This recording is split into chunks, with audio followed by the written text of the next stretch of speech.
Hey, how's it going, everybody? Today we're going to be going through some of my old PlayStation 3 backlog. These may have been games I've played in the past, but I just haven't in a very long time, or very much so as most of the games I have for the PS3, games I've never touched. So I've grabbed a handful. I'm not sure how many we'll go through today, but I did grab just a quick handful of different games. Um, just to kind of mess around with. Uh, Originally, I was thinking of starting off with Call of Duty, but as I was playing through, it's kind of like, you know what? I think I could warm up a bit with some Dark Souls. So, Dark Souls 2 is one of my favorite games ever. I it's probably in I don't know if I'd put it in my top 10, but it's probably close to it. Um, this is a game I genuinely love to death. There's just so much about it. There's a bunch of different aspects to it that if you took it apart, I would probably hate. Like, I'm not a big fantasy person. I'm not big into sword, medieval kind of combat stuff. I don't really care a lot of that. And I also don't really care too much for like ball bustingly hard games. Um, I don't know, I'm playing them every now and then, but they're genuinely just not my thing. But for some reason, Dark Souls 2 was able to encapsulate all of that and still become one of my favorite games ever. So it just tells you how amazing of a game it is. Um, to be able to go against everything I'm not a fan of. Also got some tea with me today. But the version I play a lot of is Scholar of the First Sin. It is the like remade, remastered kind of version of it. It has all the DLC. Essentially like Dark Souls 2 remixed, if that's a better way. The original Dark Souls 2 has a ton of issues that Scholar of the First Sin, for the most part, fixes. Um, so that's usually the version I play a lot of. However, I rarely ever touch the original released version. So I was kind of wanting to do that today. Um, Probably not like a full playthrough or anything like that, but I think it would be fun to do like a stream or two with it. But yeah, give me like a few seconds. I gotta move my fan over this way because it wasn't as hot until I started streaming, and I swear to God, it immediately like ramped up in heat. Let's see what we're looking at. We're looking at 77 Fahrenheit. Jesus.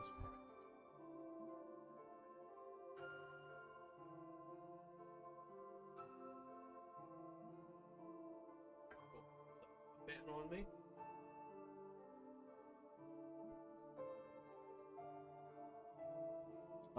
There's a lot of stuff that is changed in the original Dark Souls 1, or not Dark Souls 2, the original Dark Souls 2, compared to the Scholar of the First Sin. Some things are easier, some things are harder. Um, but generally overall, it's a way more positive, uh, remixed version of the game. Uh, Plus, it has all the DLC included as well. But let's get into it. I made just a very quick character. I set up, there's a bunch of issues that PlayStation 3s have with audio and streaming combined. It's really fucky for some reason. But I was able to get as much as I could worked on for this. Um, and I ended up just making a quick character. I essentially just made Civilian 2, Giga Chad. Um, but just to kind of test out the audio and everything like that. Actually, I'll mess around with this a little bit too, and I'll see if the audio ends up being too loud. But there's a bunch of stuff I gotta relearn to this game.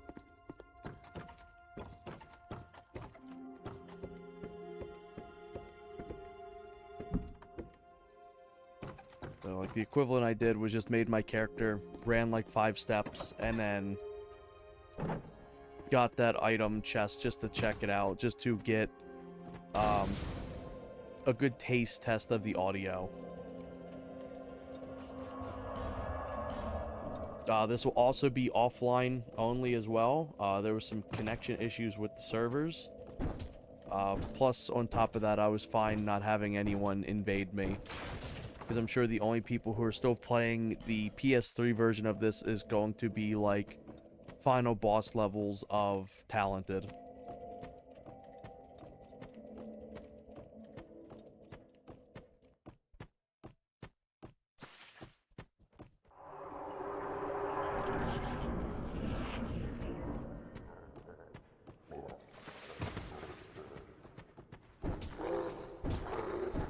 Also, I went as the, as I call it, the boneless class. He's got literally nothing. You start with quite literally just underwear and a fist and a dream. Honestly, he's kind of my favorite class to start off with because all of his stats are like level 1. Everything I believe is directly 5 stats or 5 points each stat. So you kind of can just make anyone that you want. I think that's the cool thing about it. I haven't played Dark Souls 2 in probably like 2 or 3 years at this point. I used to play it off and on all the time, like whenever I do get around to my PS4 like Scholar of the First Sin stream of this, you'll see how much more time I've put into it. But this is genuinely like one of my favorite games ever. I love it so much. It's a game I'm not fantastic at either. Despite the fact I've played a ton of this, it is not something I have actually, or I am not actually like the greatest at. There's a lot of tricks and a lot of things I've learned over time, but it still doesn't make me like fantastic at it.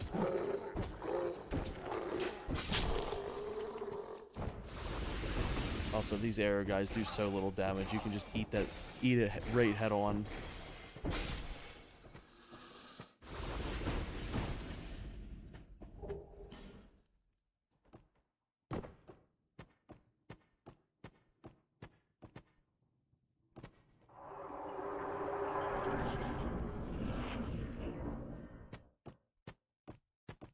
One thing I have done is this little area. If you drop specific items on it,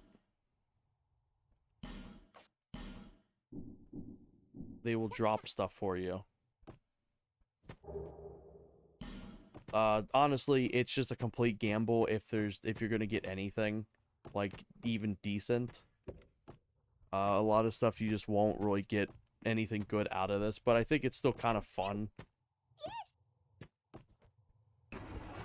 I believe I don't have anything else to give them at all.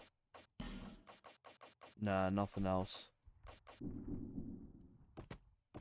But most of your starting items are just very, very niche or very, okay. They aren't fantastic. There's some things that are kind of cool, but I do think it is kind of fun just to get a little random, essentially, loot box.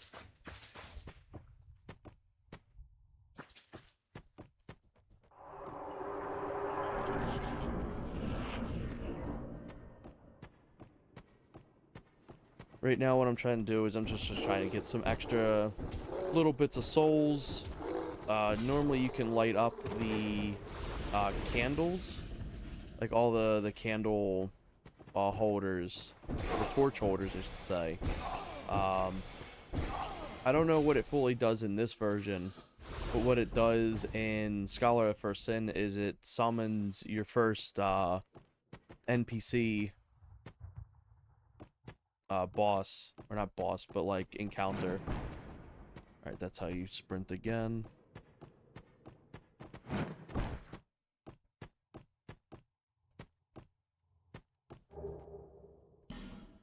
Thankfully, with just such a little amount of souls, I won't really be, like, shit out of luck if I drop them.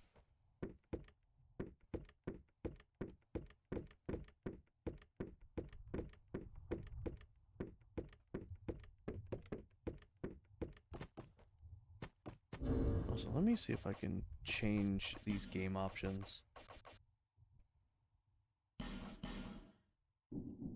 Let's see if that works better for me.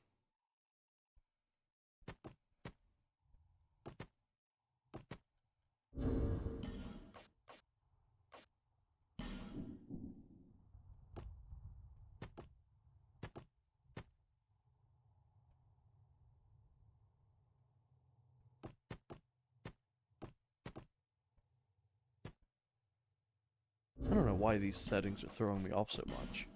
I think it's because I was playing some Ratchet and Clank before this. I think that might be what it is.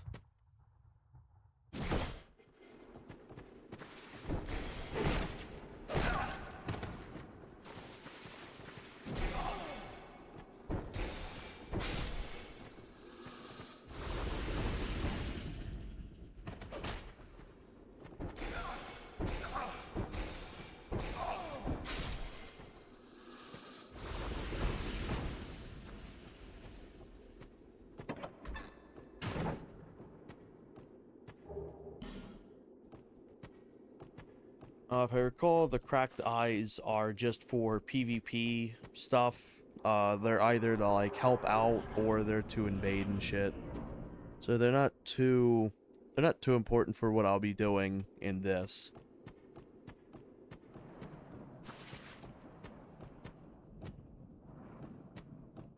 Normally you light these up, you can see over there.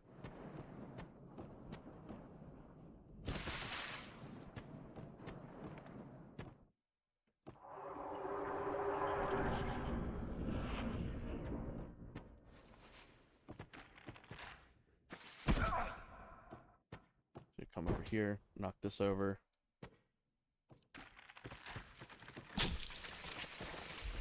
Yeah, like that arrow didn't even phase me. It's kind of funny how just useless the tutorial enemies' weapons and stuff are. This is a bit of an ambush, if I recall. Actually, let me see if I got anything on hand.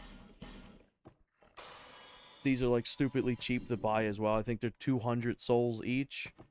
Life gems are genuinely, like, fantastic in this game.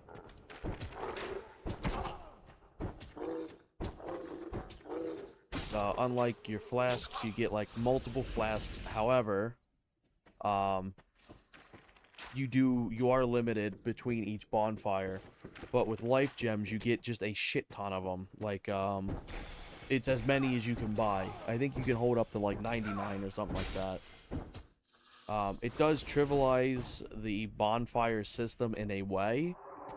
However, I do really like how many healing options this game has.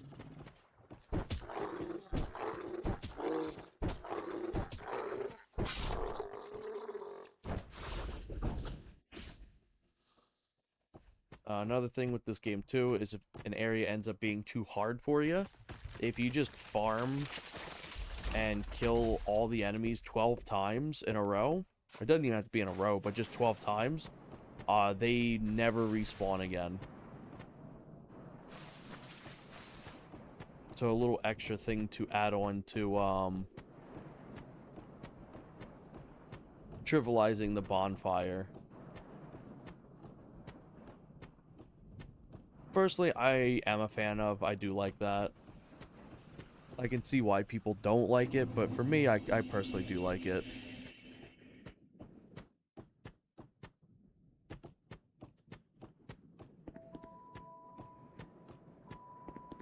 So realistically, what I'm going to do first, I'm going to just light the bonfire, just in case I do something dumb and fall off the edge or some shit like that.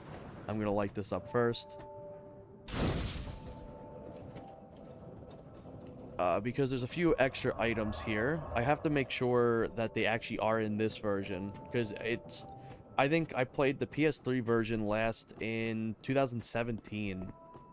So while I've played a ton of Scholar of the First Sin, uh, the PS3 version just one I have not come back to in a very long time.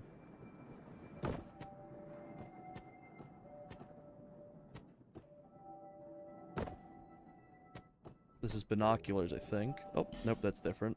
I think. One of these is binoculars, I believe. Yep, there we go. Even if I don't end up using some of these items, I still just like to collect them. They're kind of fun.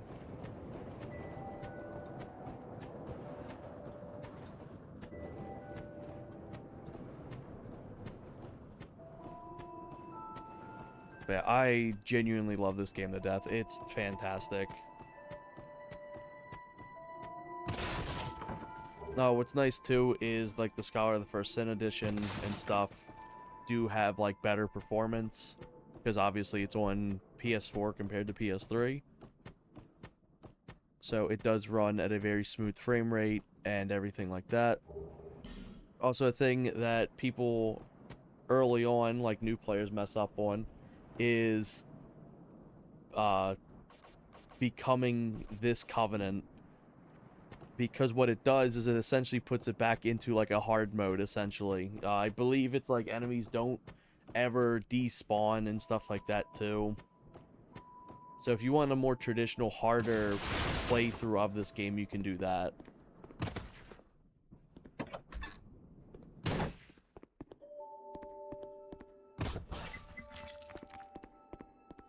Oh, and one with a... Not exactly... Well... Oh, yes. So... Ooh...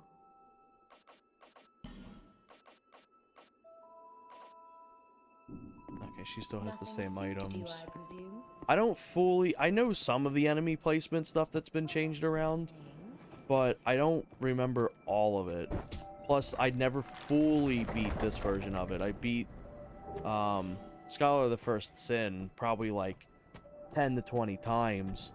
But like this one, I'd gotten close to it, but I just like swapped over to Scholar of the First Sin. So there is some things I do know that's been changed, but a lot of stuff I want to kind of like just give a double take to make sure there is, if there is things changed around.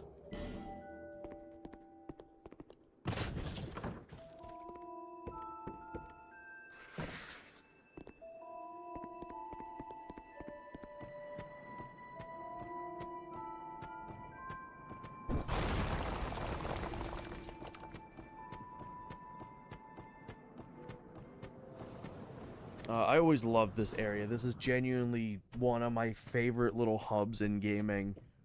It's just so pretty, especially in like the higher resolution and higher frame rates on like PS4 and shit. Oh my god, this game just looks beautiful. It's just so impressive. I also love the fact that even if it's not in the actual sensical areas, like Dark Souls 1 does, I love the fact that you can see pretty much everything you're going to be interacting with in this hub too. So you can see the bridge up there, you can see the towers, you can see the Forest of Fallen Giants, you can see Hades. Just, oh, it's so wonderful. I love it so much. Yeah, speaking of Forest of Fallen Giants, let's start going there. I do have to talk to her real quick, the Emerald Herald. She is who offers you your flasks and your level ups and everything like that. There... Seek though, there's one... So that...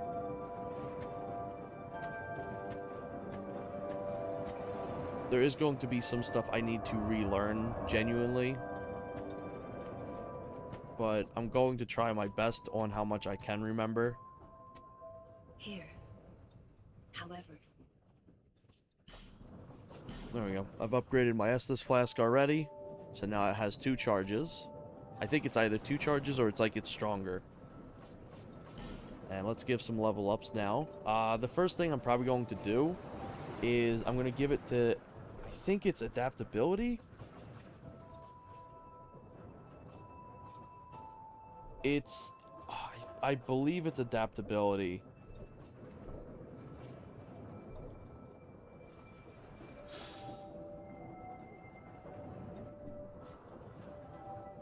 But I'll be boosting my first into adaptability just to kind of get me a little bit better, what's it called? Iframes. Because if I recall, it's adaptability that, gets you your iframes for your dodge rolls and your faster healing animations and everything like that.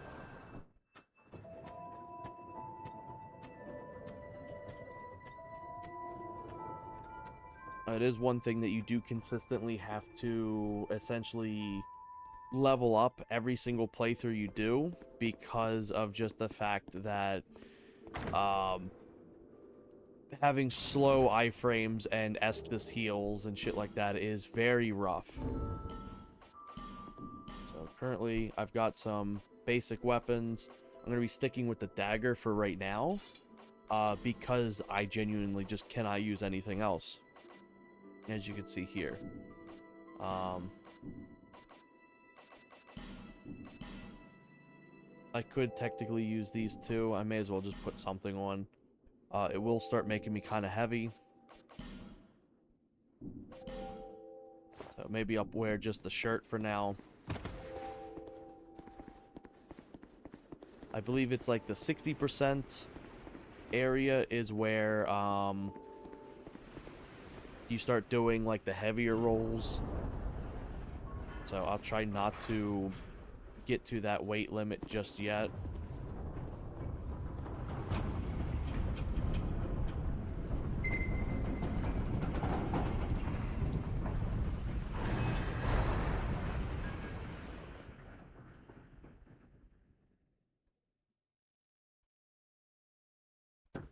Jump down here. I can also jump over that way. You know what? I'm gonna attempt it. If I die, I die. It'll be funny. It'll be a funny first death. There we go.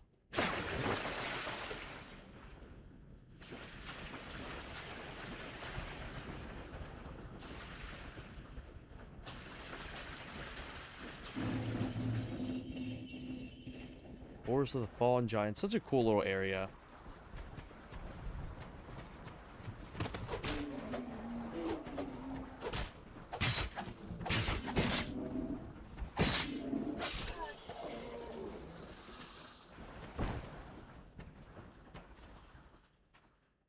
There's a ton of just these little basic grunt guys, too. They're not really dangerous whatsoever on their own, but once they kind of gang up on you, then they can, like, absolutely snack on your ass.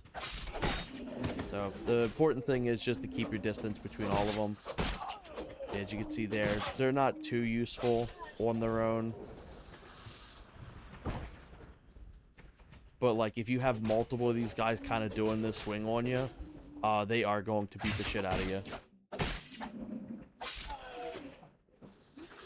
Normally as well, if you're playing any other class, you have more better means to attack. So normally you'd just be, like, essentially two-shotting these guys.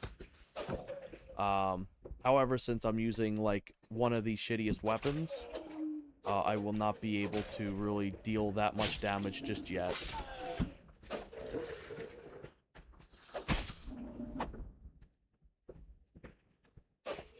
But I do really like this class because it's just like, you think it's kind of very limited. Hey, welcome in, Grim.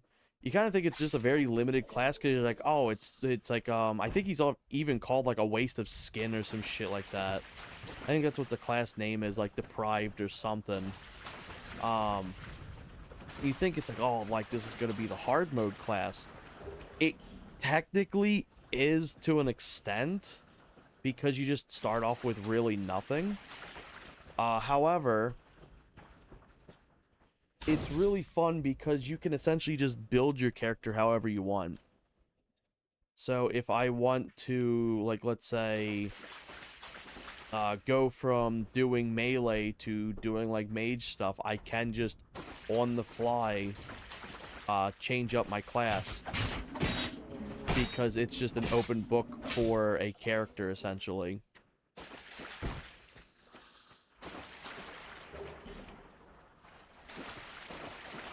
But you do have to go through and you have to get your own equipment and essentially build your character yourself.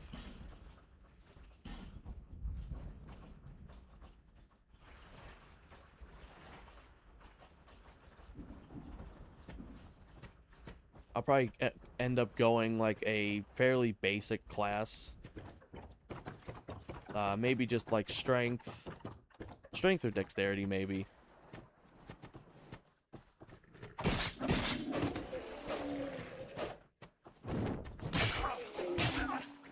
Yeah, see that? If you let them kind of gang up on you, they will mess you up. There we go. But yeah, that's kind of a good little showcase. It's like a lot of people don't like Dark Souls 2 because there can be a lot of enemies that appear like that. I kind of find it cool. I like having to deal with like them ganging up on you.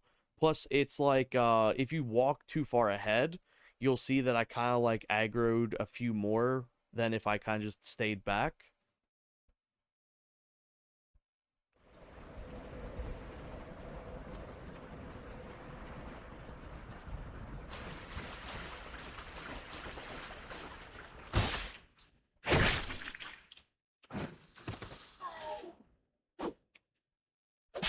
Didn't like the speed of the game. Was it too fast or too slow?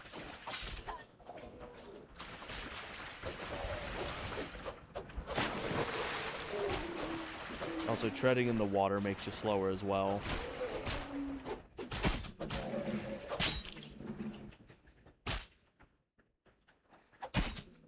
Something I really, really love about this game that I believe Elden Ring actually brought back is being able to change your weapon stances, which is super cool. I love it. It adds so much like diversity to your play styles.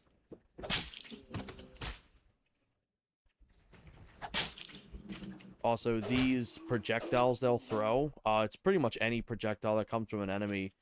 They all can home in on you. You'll see it very prominently if you get the Iron Keep, where they have just like these giant archers that will fire, or these giant bows that will like fire at you, and they will home in. Too slow because I really started with Dark Souls 3 and Bloodborne. Ah, that's fair. Yeah, for me, I started with Dark Souls 1. Genuinely, I didn't really like Dark Souls 1. It's fantastic. It is a phenomenal game. I just didn't really click with it too much. Oh shit, my souls are up here. But Dark Souls 2 is where it really clicked for me.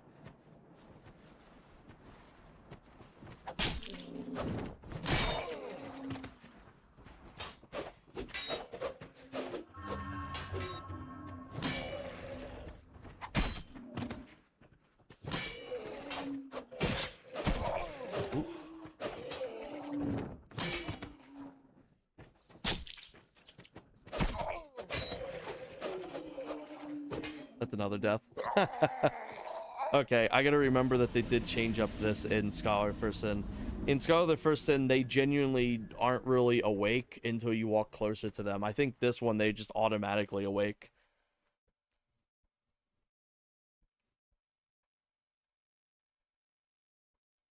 But I can get just a decent amount of souls going through this early.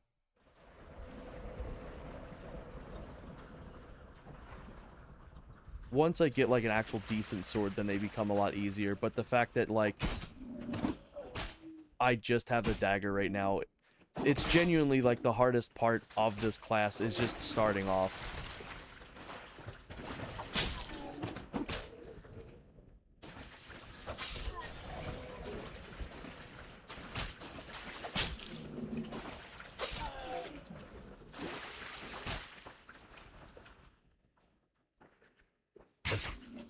Oh, shit.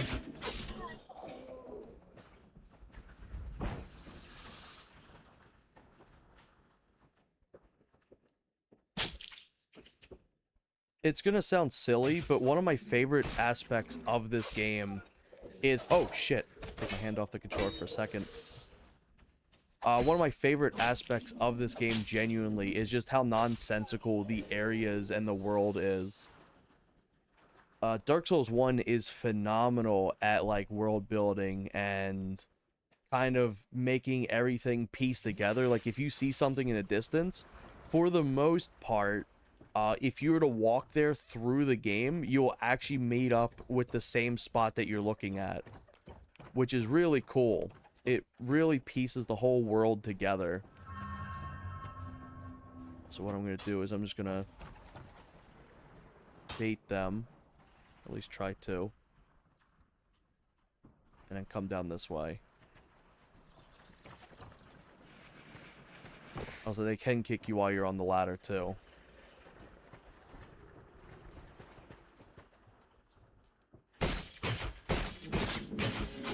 Snack on his ass while he's coming down. Oh, shit. But I really love the fact that, like, this whole world in Dark Souls 2 is very nonsensical. It almost kind of reminds me of, like, DK64 or Banjo-Kazooie in a way, where it's just like, you go down a hallway, let's say you're in Jungle Japes, and you go down a hallway, and when you exit that hallway, suddenly it's an entirely different area. Like, it's storming out, and it's like, there's different things going on, and you're essentially in an entirely different area.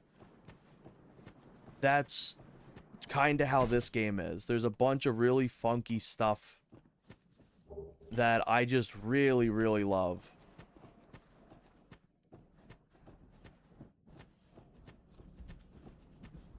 You won't see it too much in this beginning area, but like the further you go in, you'll start seeing it more and more. Also, do know there's enemies up here. There's an item over there.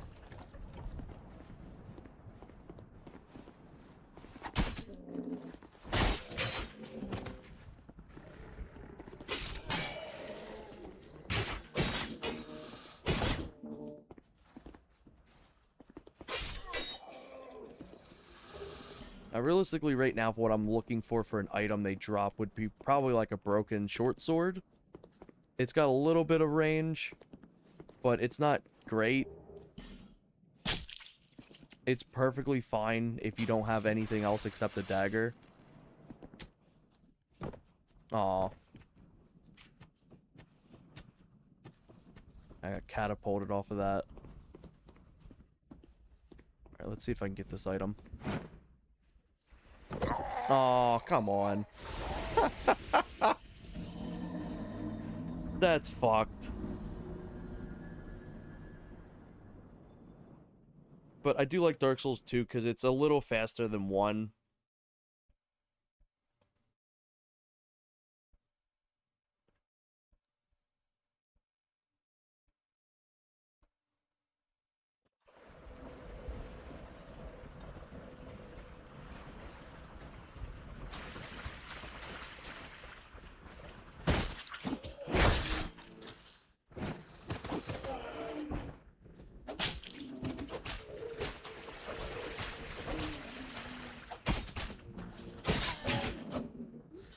Half of this is kind of intentional, playing it in this first area over and over.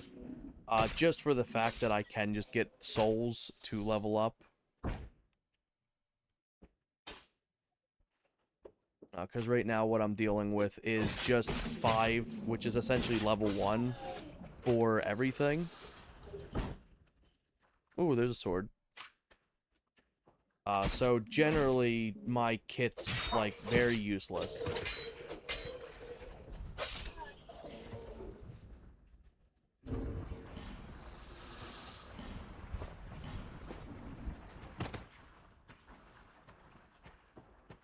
So I generally don't really have any good defense, I don't have any good weapons, anything like that.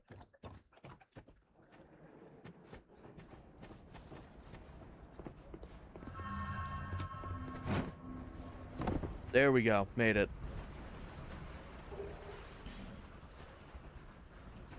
Alright, now that I've got some gear and some souls, I'm going to go level up now.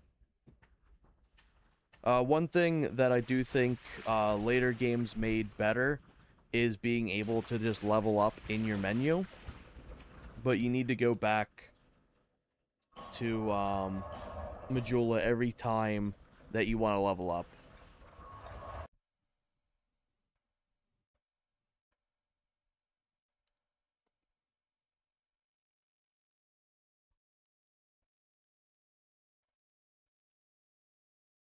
For like PS4 and stuff, that's not too much of a problem because the loading screens aren't really that long. However, for like the PS3 and stuff, it is a fairly chunky loading time. Let me level up.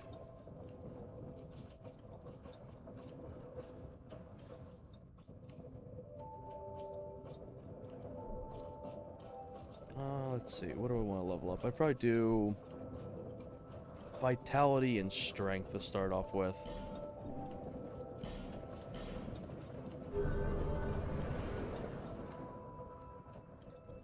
There's generally no full ways to cheese leveling up either. So if you are, let's say you're trying to just grind a bunch, there is no real way to grind. Like obviously you can just go through, like there's no easy way to grind.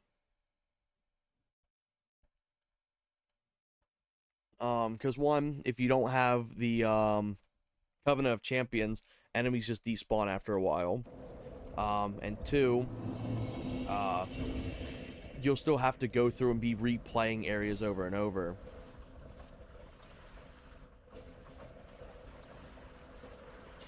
Ooh, that's actually kind of decent. That is kind of a decent sword to start with.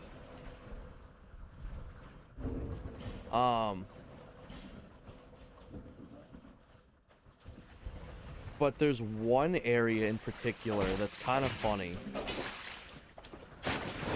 And it is in one of the final areas in the game. It's specifically a spot that has an endless reoccurring enemies as long as you don't kill the guard that wakes them up.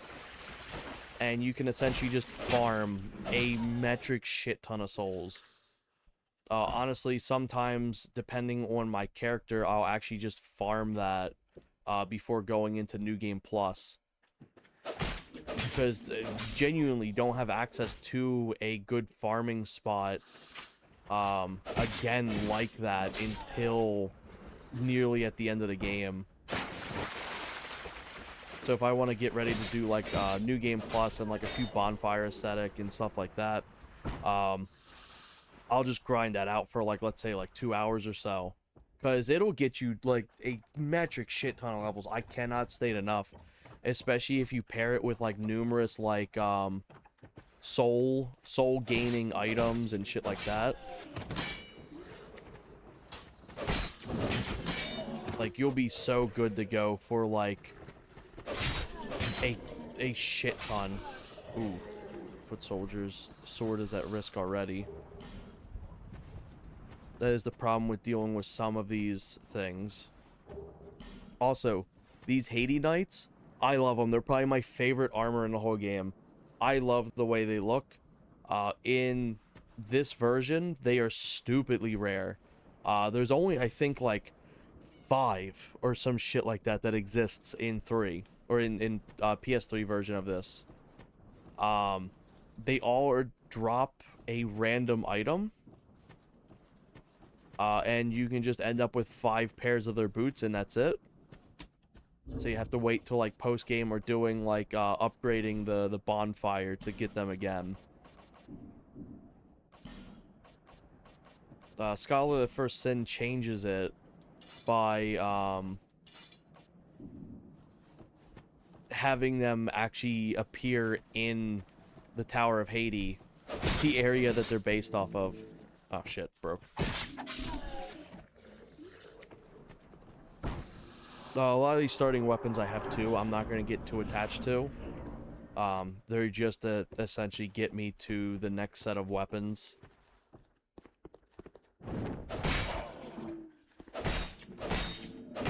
But if they do break, I'm not too concerned.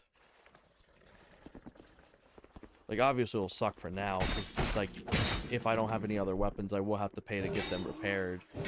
But, for what it's worth, I'm not too concerned about having them, repaired.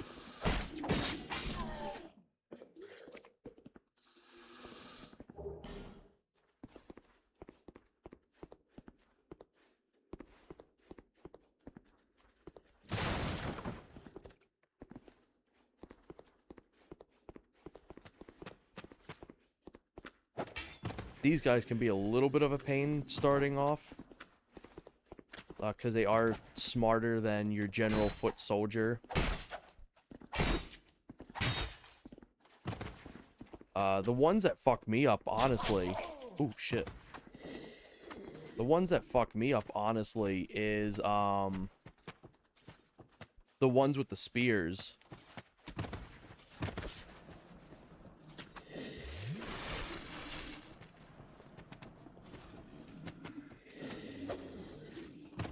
You can see they kind of have, like, a cutoff limit, too, of where they can, like, path to.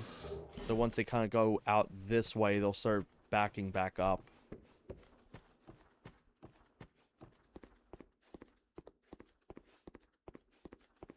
Yeah, the ones with spears and the shield, they always fuck me up on playthroughs for some reason. I have no idea why they get me so badly, but they do. Also, this guy drops a firebomb.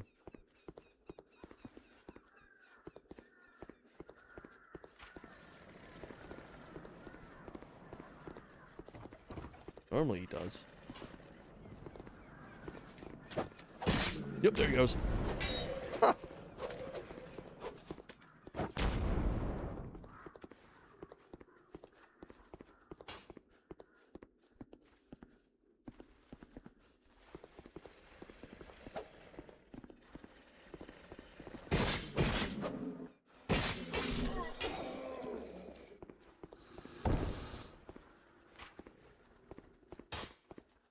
I'm really trying to avoid that firebomb. They can be nasty if they hit you.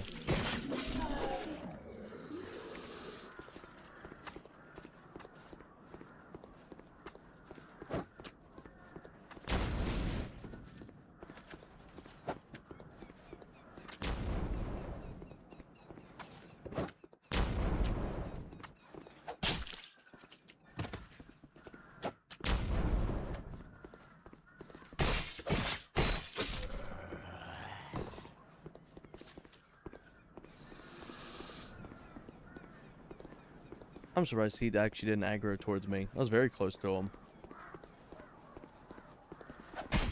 Didn't know he was chill like that. There we go.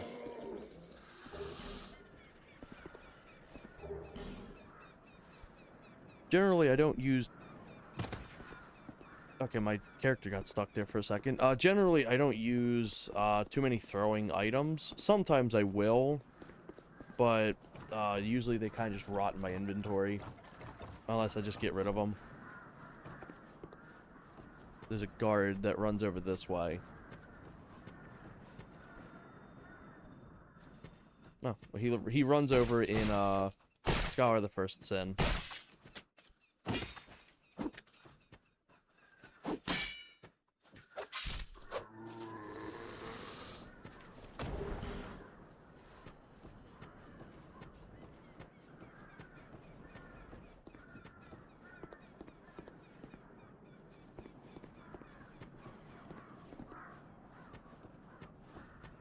And this ends up leading up to the second bonfire. My first playthrough, I didn't realize that there was a first bonfire down there.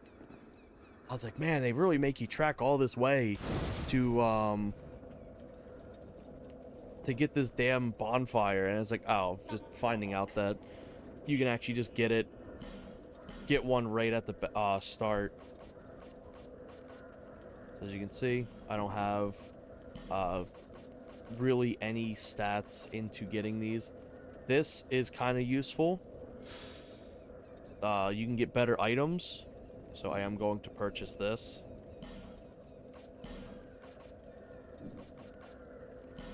And there is your life gems. This is like such an important item to have. And then also I'll get this key, because then I can get the rapier in a bit. Honestly, probably like one of the best weapons in the game. It does trivialize a good chunk of it too, but I think that's kind of the fun on it.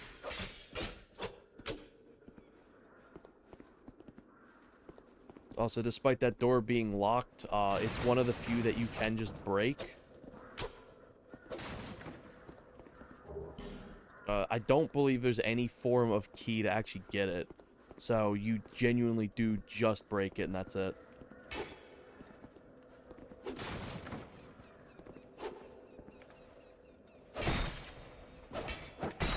Oh, shit.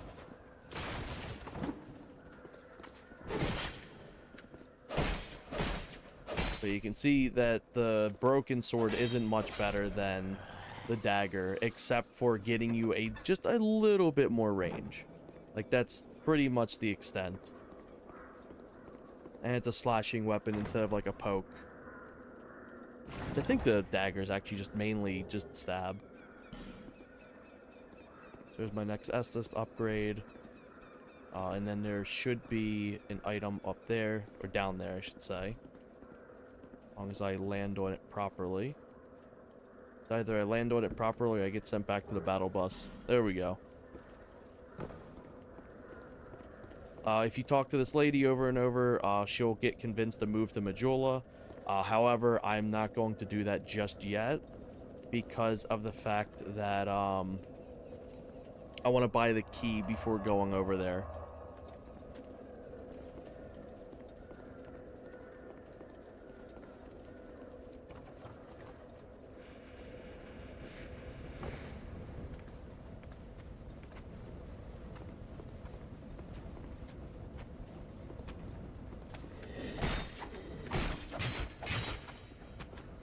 Oh, shit.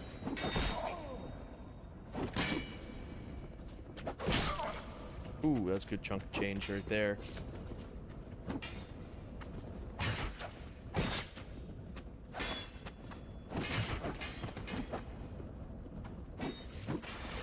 I'm going to try to save as many life gems as I can. Just for the fact that they do cost money. You don't get them respawned when you go to the bonfire.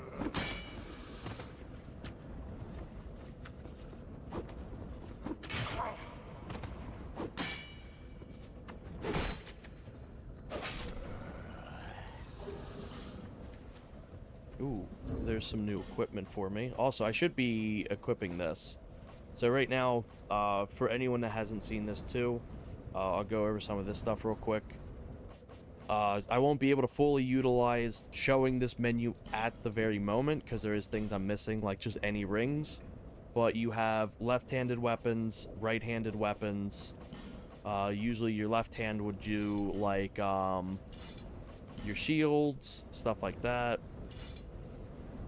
So, as you can see, I don't have the ability to actually wield shields right now. I'm literally too low level to be able to do that. Most classes will have the ability to wield a shield, like, first, like, right off the bat. But, usually that's what you'll put in here. Or, like, let's say you have, scimitars that can, like, be dual-wielded. You can have two in each hand. And then you can do, like, unique stances with them and have, like, a unique set of attacks with those specific weapons. It works for nearly everything that isn't, like, two-handed. And then you got your wearable armors and stuff like that. Funny enough, this actually just beats out the basic attire. Or the basic starting attire beats out the hollow infantry's items for the most part. And then the more stuff that you wear, the heavier stuff will get. So if you see in the bottom right, you got like a little percentage with like a number for 49. That is how much you can carry. Every single thing, or how much stuff you can equip, I should say. Your inventory is infinite. However, wearing or utilizing the stuff has a weight limit. So like as you can see here, it's got 0.5 at the all the way at the bottom of this little UI list. So that's added on to your total weight. The more you level up your like endurance and stuff, the more stuff you can carry and wield and shit like that. This goes for the weapons, rings, and like equipment. But for these items, you actually don't need to worry because there's no weight on them.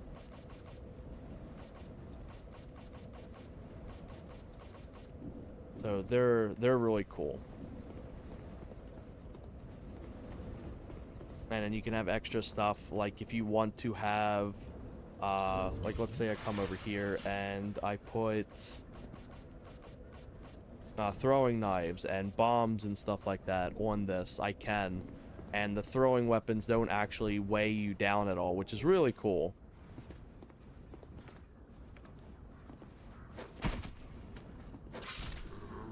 So you can see, they're fairly effective, especially early on.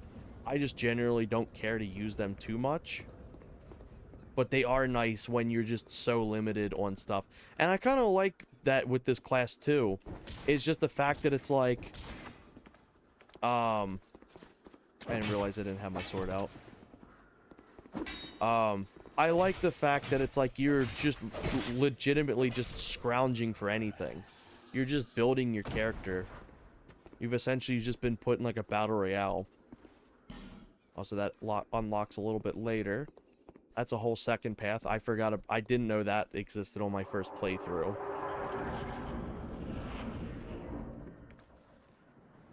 Generally, I'm gonna avoid this area starting off.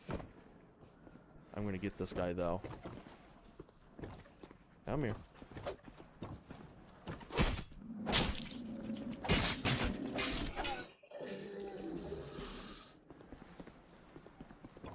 Sometimes they'll run off the edge and kill themselves too.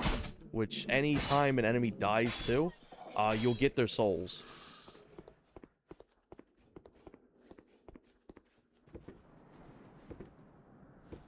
Now if I want...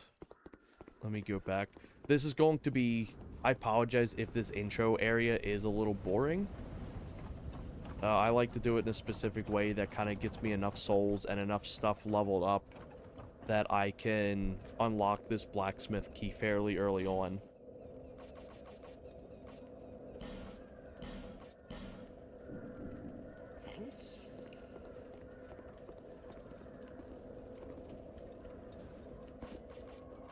So let me respawn the enemies every time you get in a bonfire. Obviously, it respawns everyone, it heals you fully up, and it replenishes your S discs.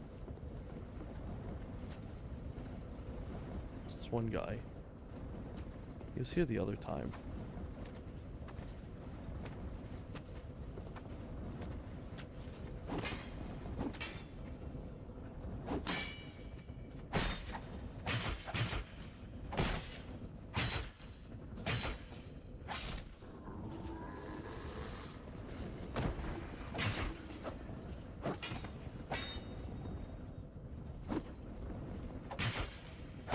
Also, sometimes they have like little fake out animations too, where it'll look like it's their last attack. And it's not. They'll hit you with like a fourth hidden combo one.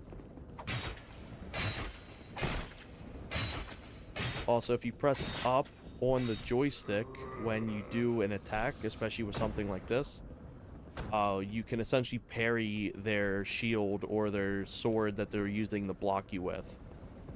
I don't use it all the time, but in this more easy area, I'll often use it just because the enemies are genuinely slower at attacking.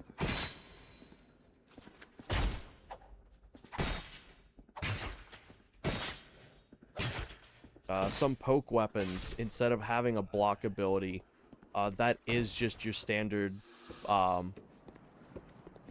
block button it gets replaced with.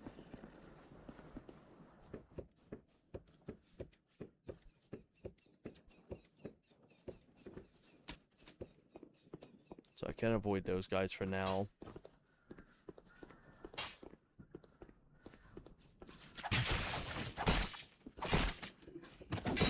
Ooh.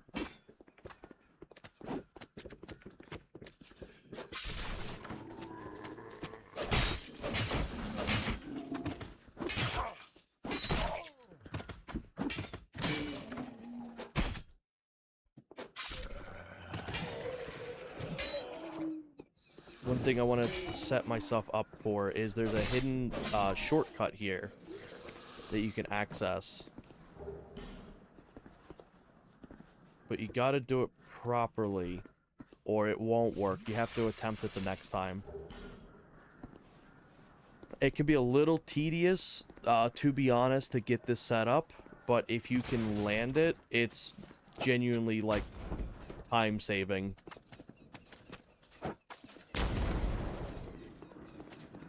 So what you need to do is you need to have this guy throw a firebomb directly onto those barrels. They can be a bit of a pain because of the fact that the hitboxes are a little wonky. Sometimes they'll blow up and not actually break the thing.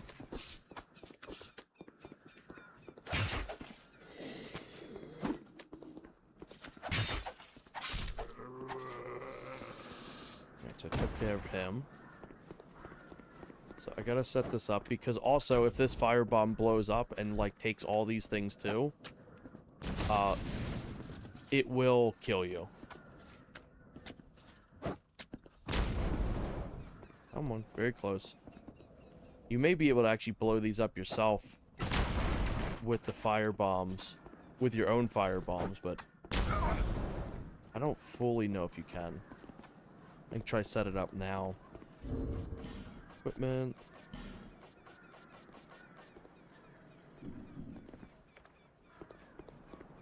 As no, he's kind of like the hint on what to do. There we go. Okay, you can just do it yourself. I usually always just have him do it. But yeah, that opens up so much shortcuttage for you, because of just the fact that it's like, before you had to go all the way through there and, like, make yourself all the way back up just to get to this point. Just saves so much time.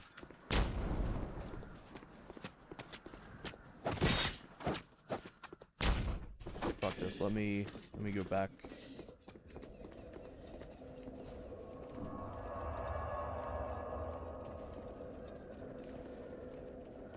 Oh, so I ended up picking the Stardew Valley overlay again for this, because I thought it'd be funny to have, like, such a peaceful, casual game be the overlay for this.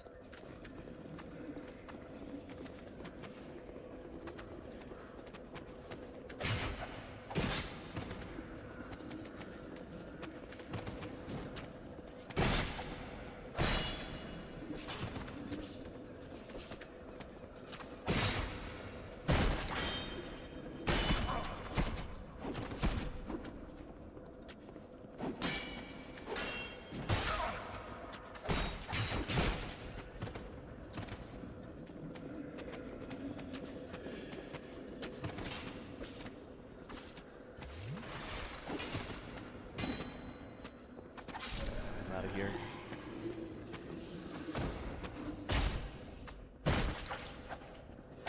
Oh, I fucked that up.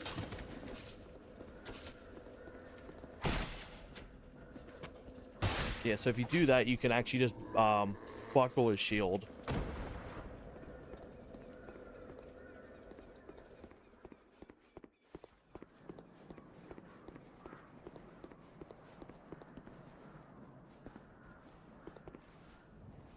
An easy way to get a few souls as well is coming down here and standing right in front of this door.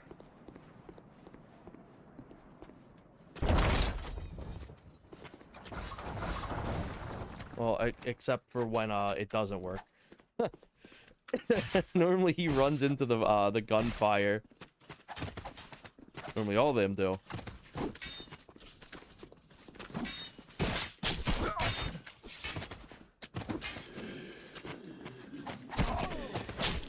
This may be a death.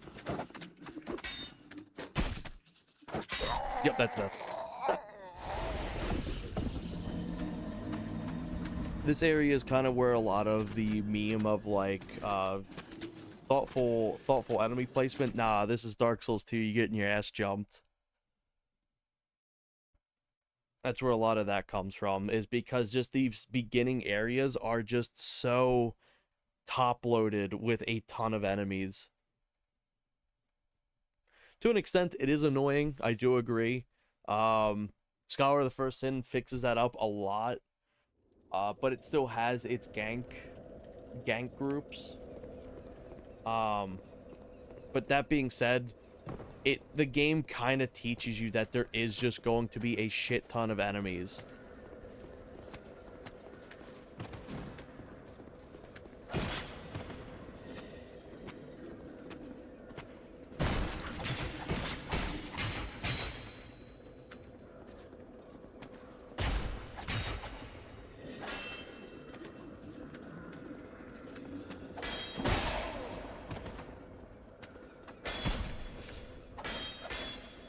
Okay, these guys are a menace.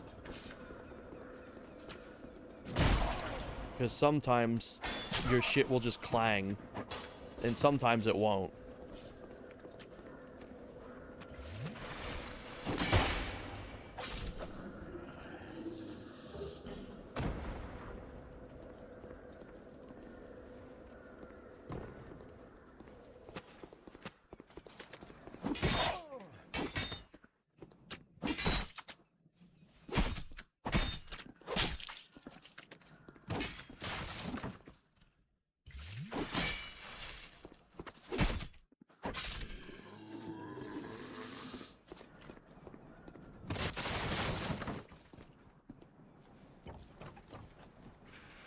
Get my souls back from here. To get your white soapstone, which is what you can use to play with other people, you'll go through here, but it's actually a trap door. And then there's another secret door past that you can activate. Let me try doing this instead. Let me try getting them to come up here, and then I'll take them out.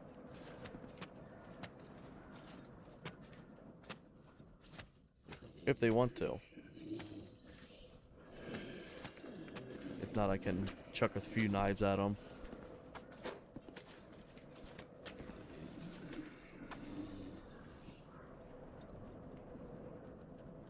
I only brought one of them out.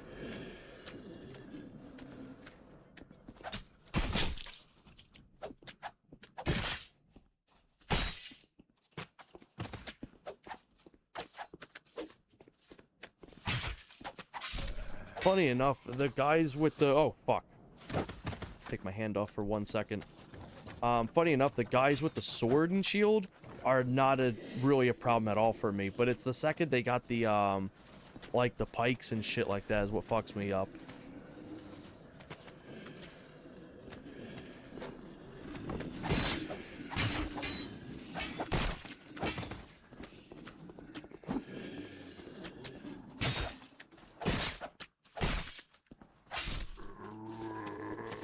The other guy didn't want any smoke of that.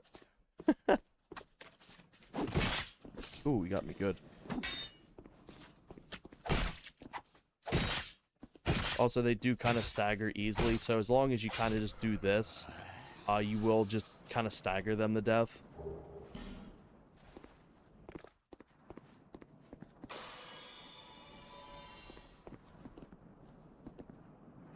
There's a few good items in here, and then there's also a locked door as well.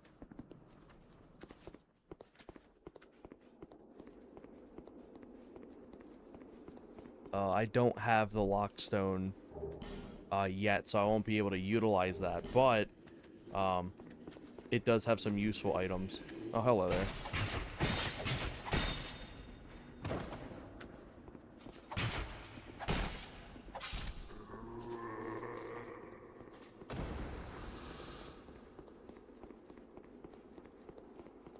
Yeah, this game, I put so much time into. Like, my previous save that wasn't even finished, I had 17 hours in on this PS3. And then my main save, I think, has like 200 hours or some shit like that. It's got like a ton. Also, this is a poison trap. Crossbow trap. There we go. Oh, those ballistas pointing at the entrance look suspicious. Yeah. I don't know if you saw just a few minutes ago. When you walk in, they'll immediately start firing it. Also, fun fact, this door's locked. However, if you knock on it, they'll open the door for you. But what's funny is, depending on how they're aggroed, they'll actually run in front of the ballista and kill themselves. You come back up here. Also, good seeing you, Sock. Also, Sock, they scared me at first for a second. I apologize. Yesterday, I didn't see that you had followed. I don't think the notification, like, I don't think I heard it, but I appreciate you following.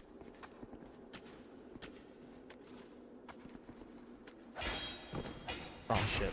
I didn't do the attack right. There we go.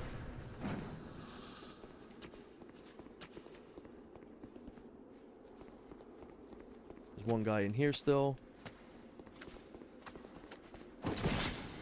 Ooh, he got me.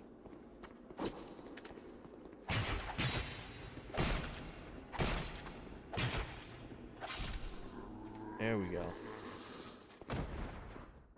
I don't think this chest is booby-trapped at all. There we go. Got my first ring. So this raises your maximum HP just very slightly. Just the bare minimum of increase. But it's still technically like a positive outcome.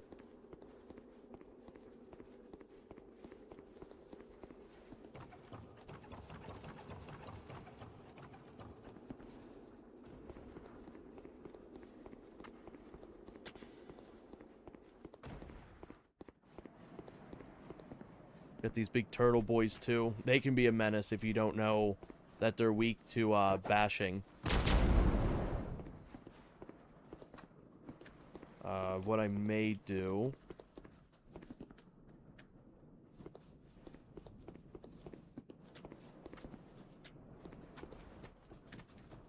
Unfortunately, I don't have any way to bash them.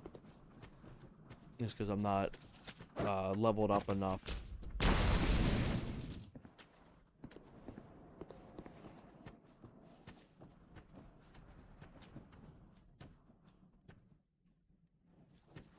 In Scholar of the First Sin, there's more guards around here, too.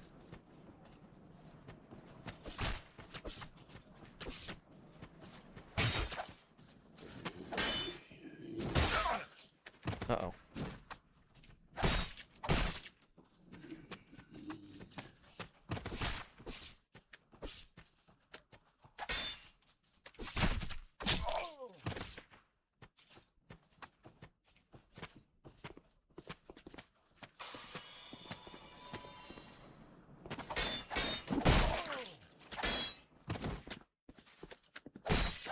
Also, I don't think I'm timing my my parry right.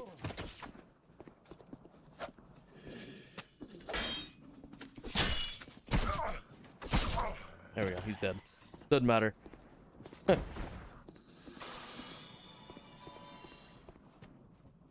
biggest problem is going to be dealing with him, because he tanks a ton of damage. There's another guard over here. You don't really have to interact with this spot until later on.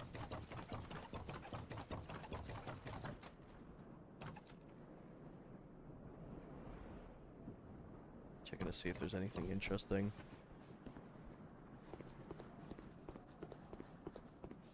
There's also a hidden... I believe it's in this as well. There is a hidden enemy.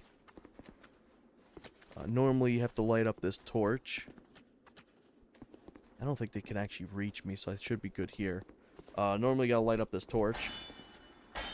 But I believe there's an enemy inside this spot. At least he is in Scholar of the First Sin. And these little hidden enemies, they'll drop rare resources for you. Oh, fuck.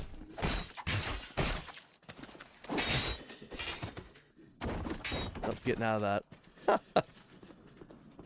They can jump down after me if they really want.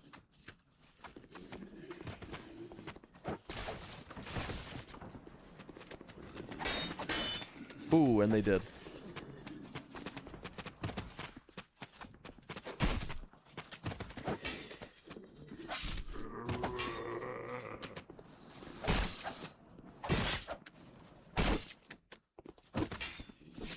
Swap to my short sword, or my broken sword, I should say.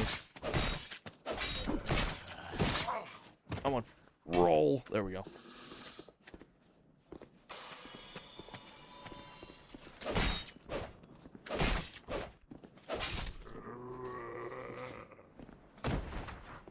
There we go.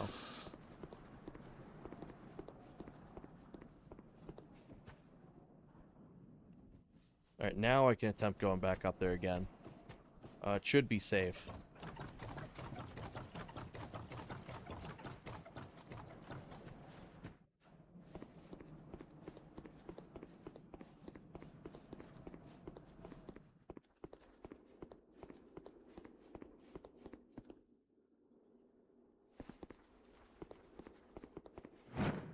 Aw. There's at least a chest right here. I don't remember what this offers. Ooh.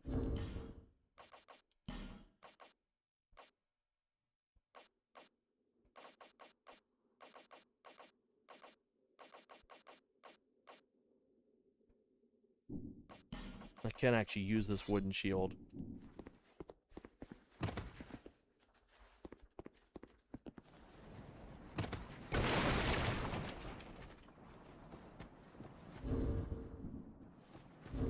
Before I attempt to fight him, do I have anything I can use? Yeah, I'll try using this. I don't know how successful I'm going to be against this guy, but it's worth a shot. He's got a deceiving attack, too. Oh, shit. He'll do the slam, and then he'll quickly get up and, like, charge at you again.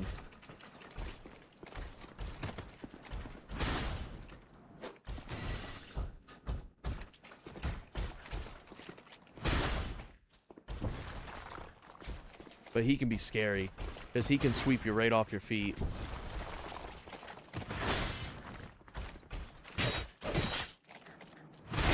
Ooh, shit, he got me good.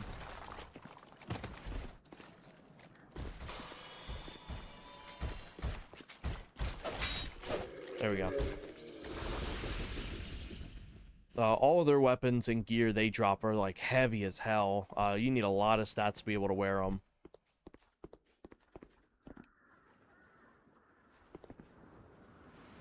There's two enemies over there. I don't think there's anyone that'll poke out over this way. There's normally in Scholar of the First Sin, there is another turtle over that way.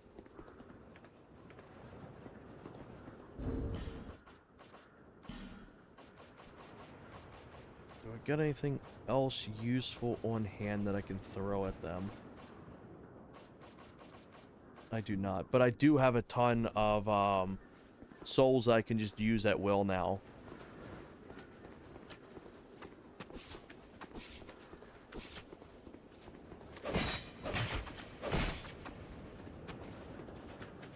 But usually after this first starting area, it picks up a little bit more.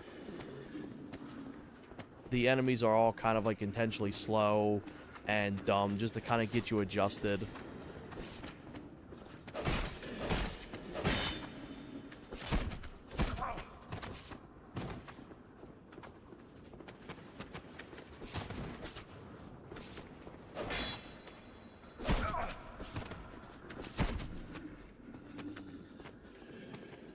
do wish I had some projectiles for these guys.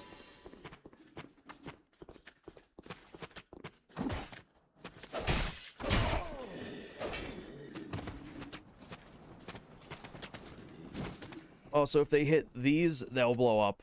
So you gotta watch out, too. Oh, except for when they don't.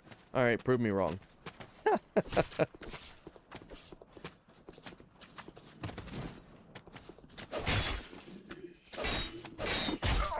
But yeah, if you've noticed, when I hit them when they have the sword, your attacks go right through their shield.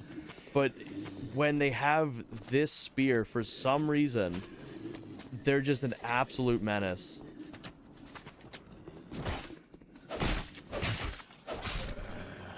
Right, that's one dead.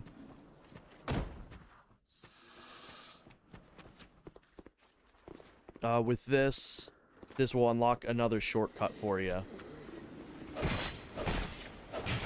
Because the door I avoided going into over here leads to the boss fight against the pursuer. The skill check of a for new players, he will absolutely obliterate you.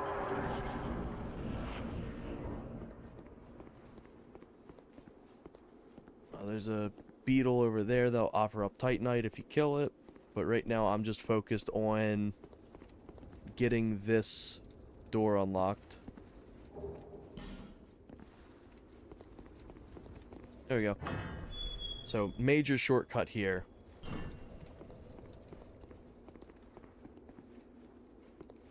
And then going down this way will lead you to the first technical boss of the game, which is the last giant. Are they like DK64 enemies? If you wander too far outside their aggro circle, they'll leave you alone? Pretty much, yeah. That's pretty much right on the money. They'll kind of keep an eye on you, but they'll slowly back up, and then after a while, they'll just kind of like go back to being normal. So if I really wanted to, I could go into here and I could pick up the Pharaoh's Lockstone, which opens up that one secret area. To be honest, right now, it's not very useful for me. So what I'm going to do is I'm going to talk to her a bunch. So she'll say it's time to pack up and move. So what that means is she'll actually go to the beginning area, which now is when I'll kind of go back and I'll level up and I'll give the locksmith his key, or the blacksmith his key.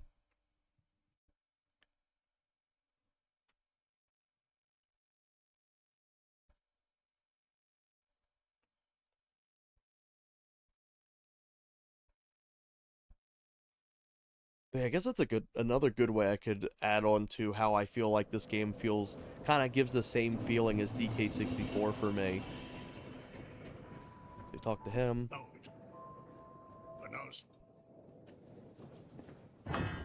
You use this. I talk to him again. He's like, "Whoa, you did that. Thank you." But first,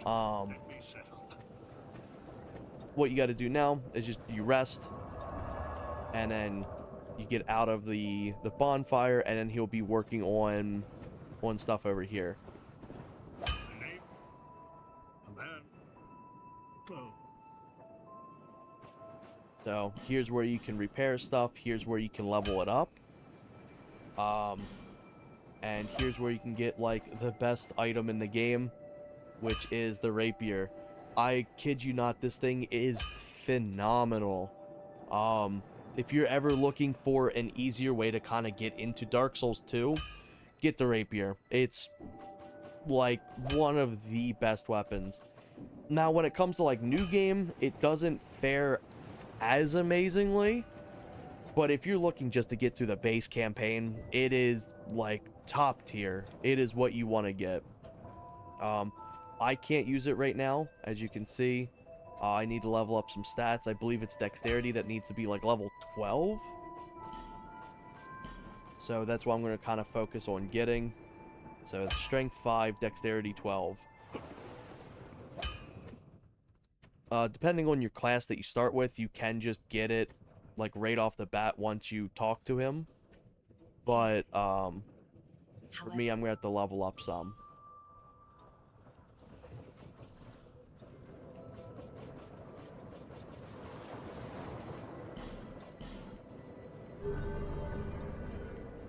And then also I can upgrade my Estus Flask here because I found the Estus Flask shard. There's two different types of shards. There's ones that give you more, and I think you get up to like 5 to 10 of them, I think. It's different than Dark Souls 1. Because Dark Souls 1, each normal bonfire gives you like 5, and then the main bonfire gives you 10, I think. Where this, you start off with 1, and then when you get Estus Flash shards, you get more and more, and then there's some that will like grant higher health gain from them.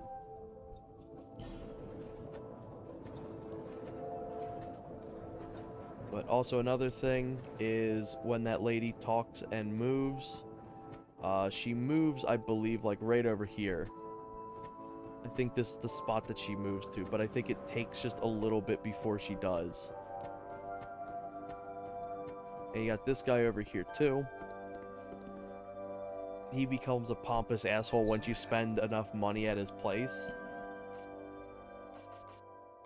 But he is genuinely where you get boss gear from, like boss armor and things like that. But you have to spend, I think, 15,000 souls here first. Some of his stuff can be fairly alright before he gets the upgrade.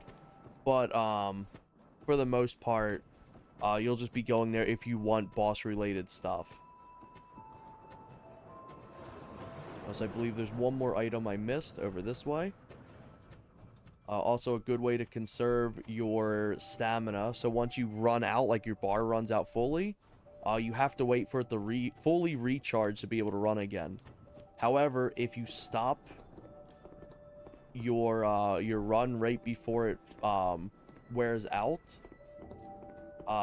you can continue to run again. So if I do this, and I can continue to run again. And then if I don't, I can't run until it fully recharges.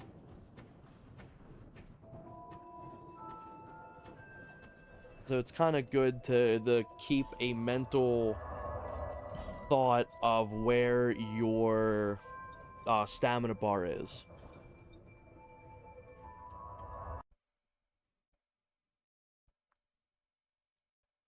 But it'll kind of come to you like muscle memory, like reload cancels in COD.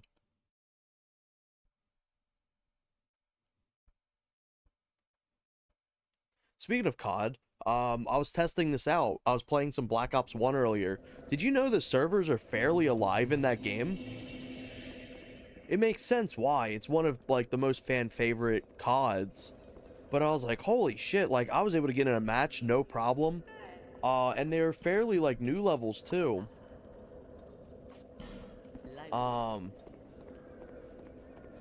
And I was having a good time. I was playing through it. This is a brand new PS3 controller for me. I have a few others, but they're not really good. I got my PS3 very late in its life, so I couldn't get access to a new controller. All of my controllers are either just given to me or like I've bought them like off like third hand. And nearly all of them have had issues. I even tried doing just like shitty third-party controllers, and well, to no surprise, they're also shitty.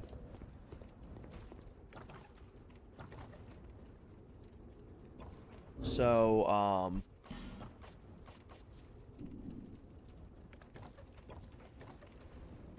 I've just not had any luck with a good PS3 controller. I was actually using PS4 controllers to play my PS3 with. Also, I'm not going to be able to get him with this range. He's going to despawn. Yeah, I'm not going to be able to hit him like that. This guy, I think, wakes up when you walk this way. There's an item down here. Oh, maybe he's just big EP. Alright, yeah. This guy wakes up, though. Holy shit.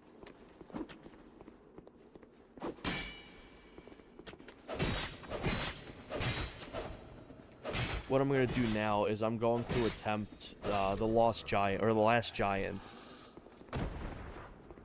So your first technical boss in the entire game is down here. You can face other bosses first, like the Pursuer, I believe. But the Pursuer will just demolish you.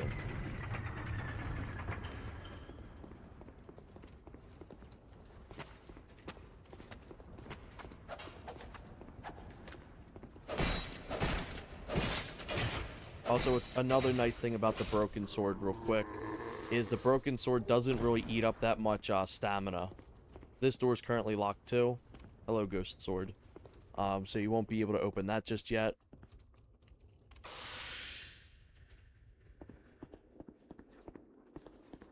I think there is a thing for you to be able to call NPC boss, or NPCs to help you too, if I recall. In Scholar of First Sin there is. They're like right here. I don't know if it's something I need to do specifically or what. If not, it is very doable to beat him on your own. But I want to check.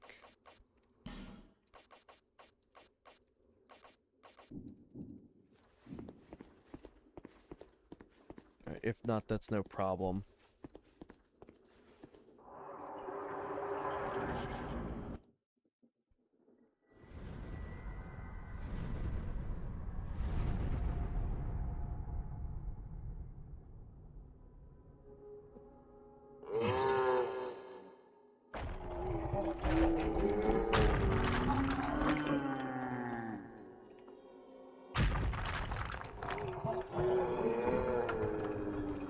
I don't think overall he's the easiest boss in the game, but he is very, very easy.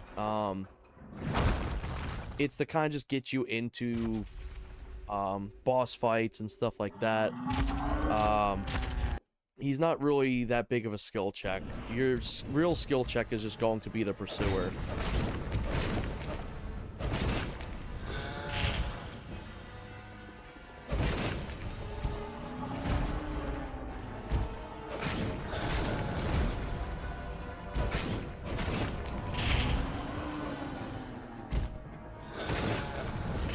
Ooh, he got me good.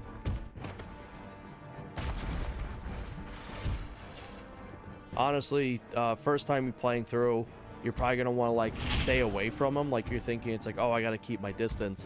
No, you want to be, like, right up in his feet.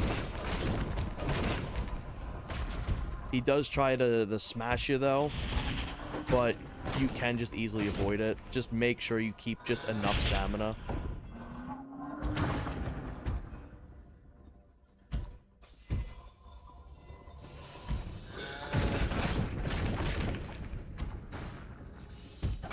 I believe he's weak to fire, I think. So if you end up getting the fire sword that's in this area too, you'll be pretty golden against them.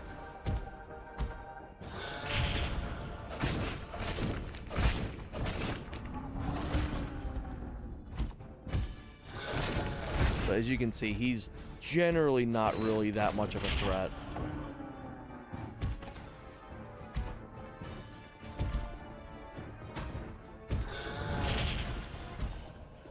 But, like, thematically, for, like, lore reasons and stuff, it fully makes sense why he's not really powerful whatsoever.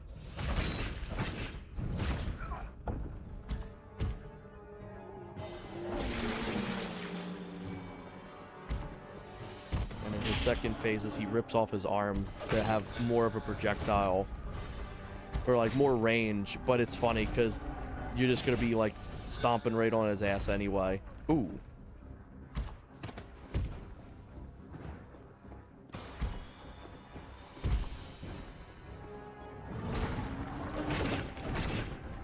I believe realistically at this point too, I could have equipped an axe. An axe or one of the other weapons.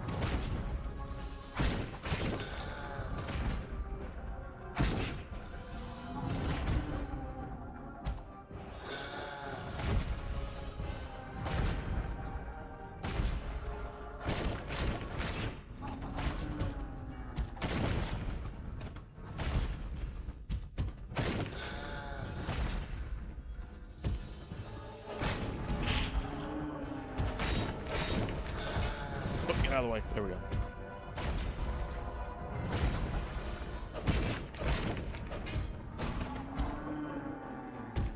But yeah, funny enough, I think you can have like 2 to 3 NPC summons for this fight, which you don't really need at all. They're nice to have like an extra just backup where you're like learning the game, but genuinely you don't need to use them like whatsoever. Oh, I think the one guy, the one NPC that you can, oh fuck, that you can get, genuinely just has 2 shields. He offers like nothing except just being a target for him.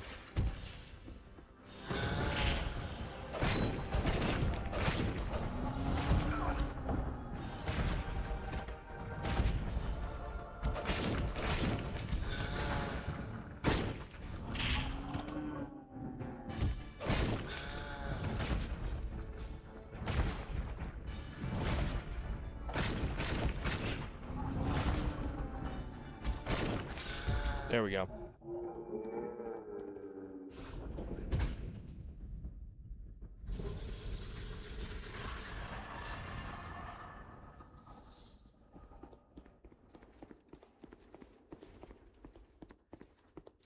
But now with this, you can access this area. I'm going to choose... Oh, wait, never mind. I'm talking out my ass. It unlocks some extra doors. In that case, I don't remember what opens that door then. This key should unlock the door that way, which opens up a little side area that doesn't really have any real use at the moment. But, it does get you the ability to unlock a few extra things. When I come back to this area, I'm going to go to the extra side area as well and pick up the fire sword.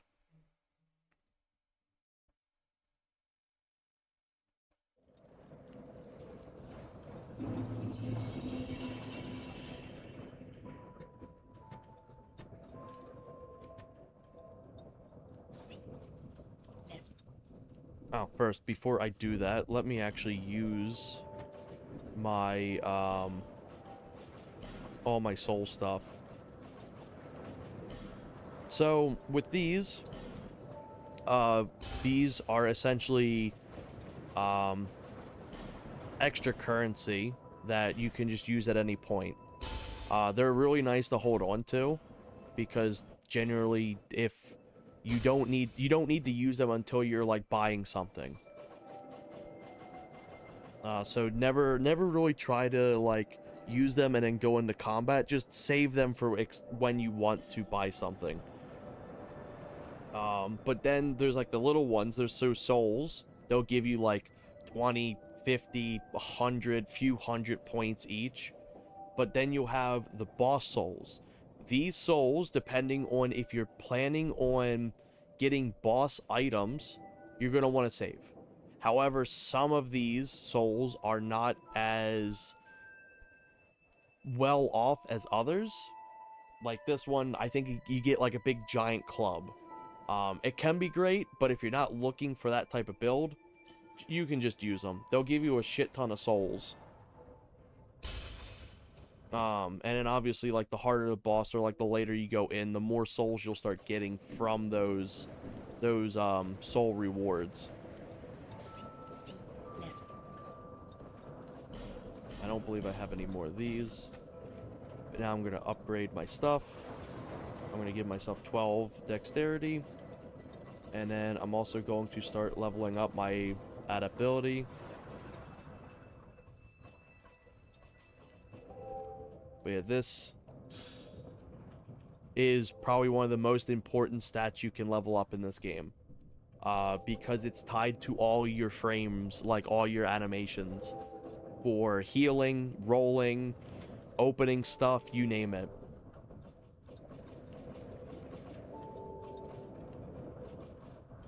I'm not going to really do anything faith or intelligence related just yet.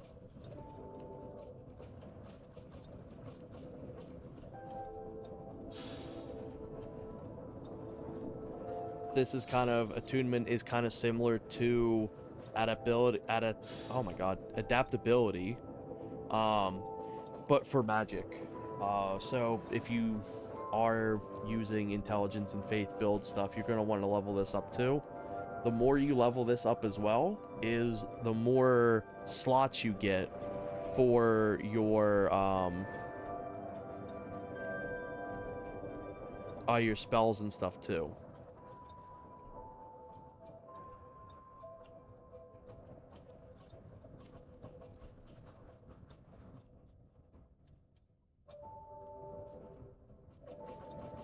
I think that's a good start. Once also you get to, I think it's like 20 or 18 or something like that for adaptability, you honestly don't really need to level it up anymore.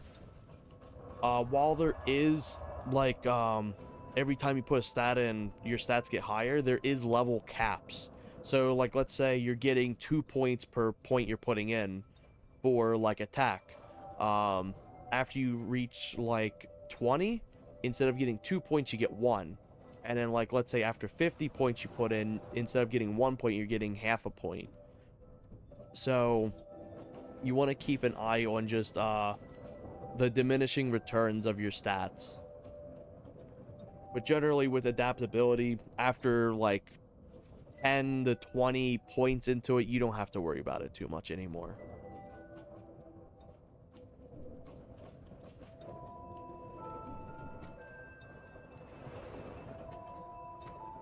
So now I'd have plenty of stats to actually start swapping out some of this stuff. I can actually just use like some of these proper weapons, like the axe. I am going to swap out the broken sword for the axe. Obviously, I don't have some stuff for the strength. One thing I am going to want to get is strength at some point for a specific bow. And I'm also going to equip the mail breaker. I still got a good equipment. I don't think I can sell it to him.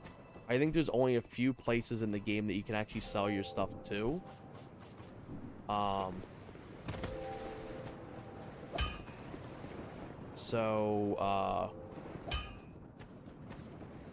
You can hold on to stuff. It's not like there's no way to sell stuff in the game. But what you can do to kind of clean out your inventory is you got an item box right off the bat. So let's say I just don't want some of this stuff. Like, I don't care to have the broken straight sword anymore. Put it in there. I'll keep the bows. I'm not going to be using that. I'm not going to be using them. I'm not going to be using either of them.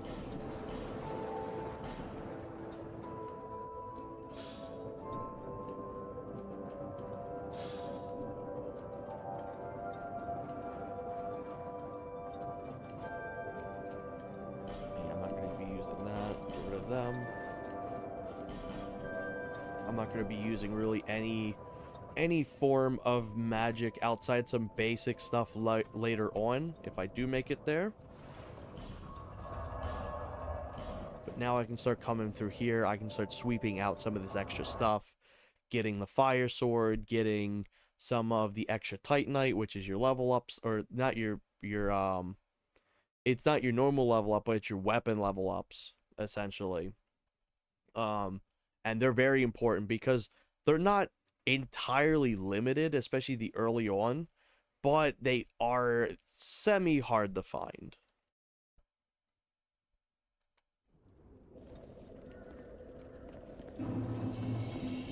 So for right now, I'm going to avoid doing that. I'm going to take out this guy. But yeah, you can see how much just a semi-normal weapon can just clear them out with relative ease. So I'm going to jump down here. Also, the fall damage in this game is severe. It can be quite brutal if you fall more than like 5 feet. And the same thing goes for enemies as well. If they fall, they also take fall damage. That's something I really like with this game, is it feels like it's not just you bounded by the game's rules. The enemies have to play by the game's rules too.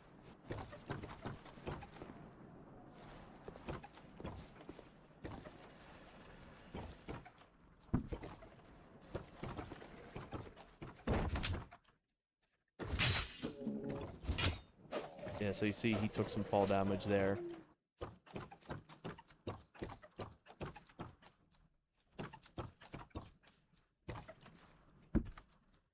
Ooh, I'm gonna eat some shit falling here. Oh, it wasn't that bad. You do have abilities to reduce how much fall damage you take, though. It won't be by much, but it will be enough to have you survive. There's essentially a little bit of a stat check later on in the game where you do have to fall a certain distance. But you can equip a ring that, a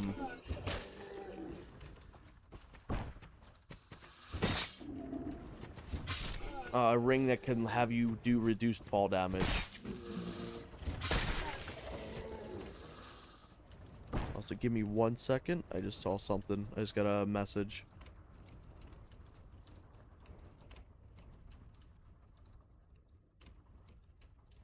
There we go.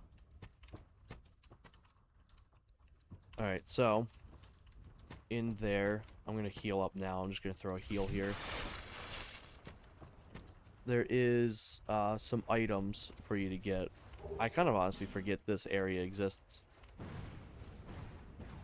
But this tunnel has a locked door with a fire sword behind it.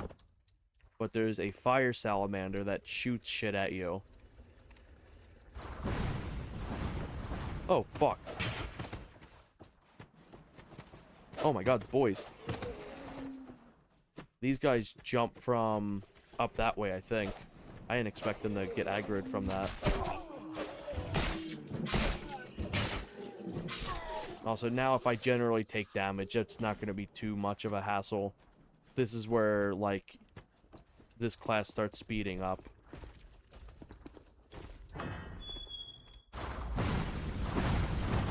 Yeah, I just ate all that.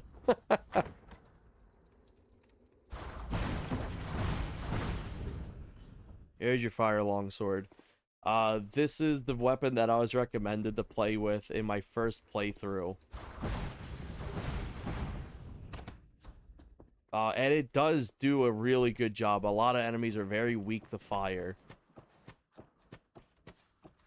I actually wonder if I'm able to equip it now. I may be able to.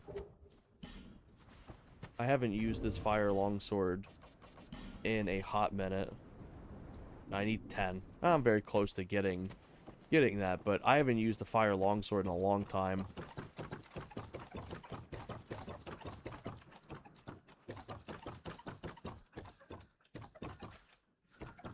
I'm the fat roll.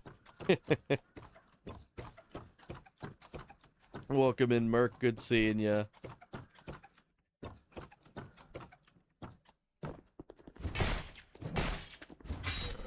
Took him out. Like, you can just see how much easier it is to take these guys out now.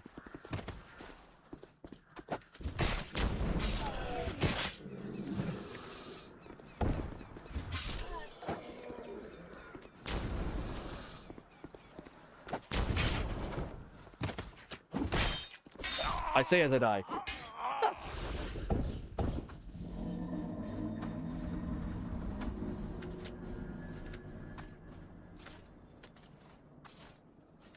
Dead as hell.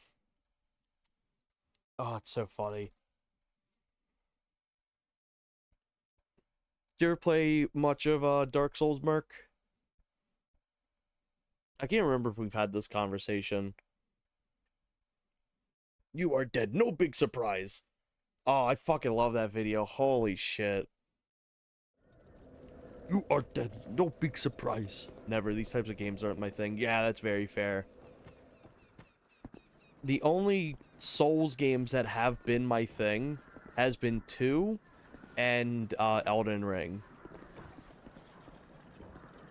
But I'm not really great at these. I've also not played a Souls game in a few years, so I'm kind of like rusty. Yeah, fully understandable. That's how I feel with Dark Souls 1. I respect the hell out of that game, but it's very much not for me.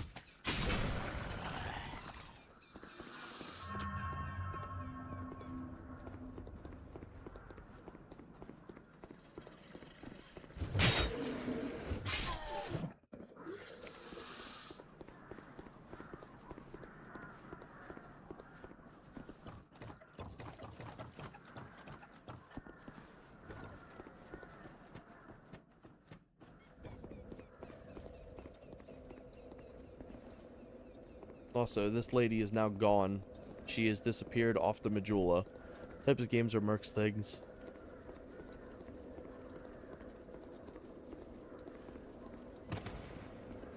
I think me and Merc have fairly similar tastes in games. Like, obviously, like, Perfect Dark and stuff like that.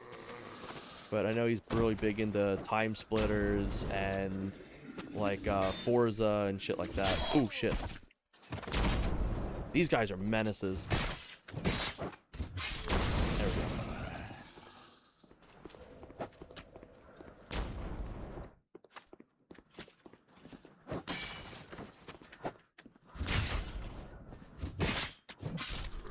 Oh, so I'm going to do the obligatory going up this area. This area kind of memes on you. Kokatsu Party. Oh, yeah, that too. This is kind of like a little meme area. Because it's like, oh, this looks fairly tame. There's nothing in here. And then fucking hell rains from above. You can get a good item here if you beat him, but it is the Pursuer. Fuck this little bastard. He could stay up there, and then he's like, I'll see you later. And then he just fucks off into the void. He's a menace. I like that they bring him back so much in Scholar of the First Sin, because the Pursuer only appears in here, I believe. He doesn't really live up to his name. But, in Scholar of the First Sin, he just appears everywhere. He will fuck you up. And if you're able to beat him, he drops really good items for you.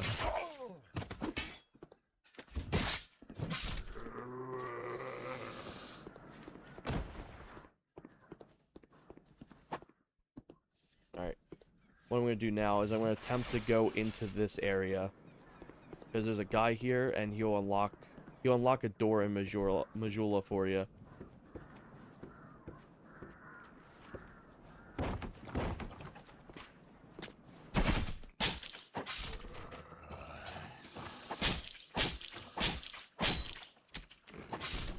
There we go. That shield ain't saving you anymore. These poke weapons are my favorite in the game. I love them so very much.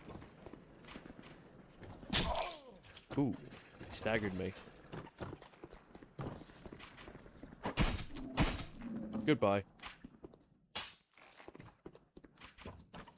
One thing to note in these games, water is not your friend. You sink like a rock and you will just die.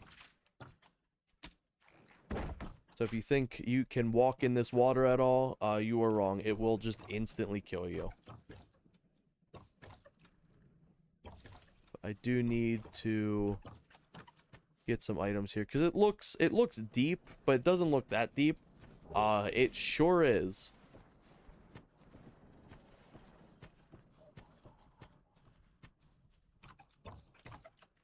GTA 3 water, yeah, it really is. It's just instant death. Elden Ring somewhat has it that you can walk in some water. But for the most part, you're getting sent back to the battle bus. if you land in the water.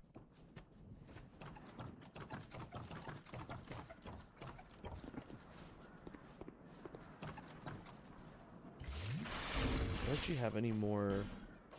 Yeah, there we go.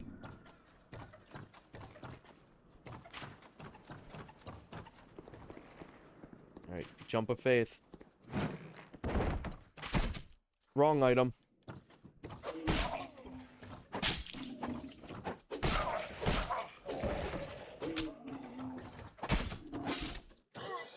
For a split second, my brain went back to Ratchet and Clank controls. I was trying to hit him with, like, the wrench attack, which is square.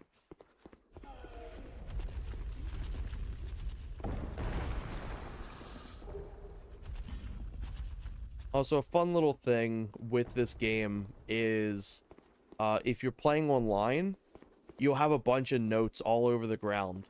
They'll tell you fun little things. You'll be like, hey, like, people can leave notes. That's one of the coolest things in this series, I believe, is like, let's say I know there's a boulder coming here. I can write down right here, hey, boulder. Like, watch out for boulder, shit like that.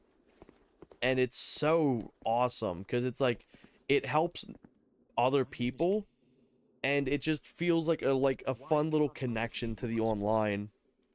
And I love it so much, but what I hate is doing the PvP shit when they just invade.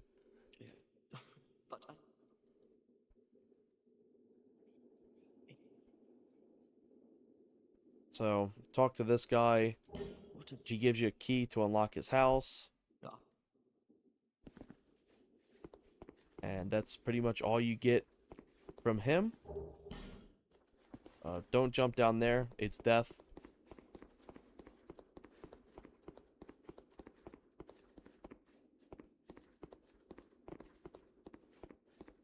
But you can take this way back up.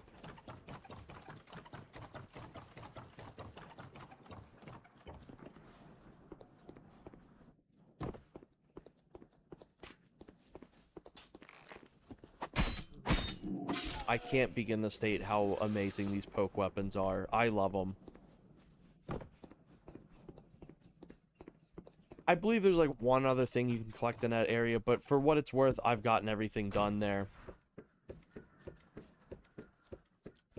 I'm very scared to attempt the Pursuer, I'll be honest. The Pursuer is just an absolute skill check. When you play the game a lot, like I was, he's fairly easy to beat, but I haven't played through this in a few years, so I don't really remember his patterns and shit. Actually, you know what I'm gonna do? I'm gonna rest up.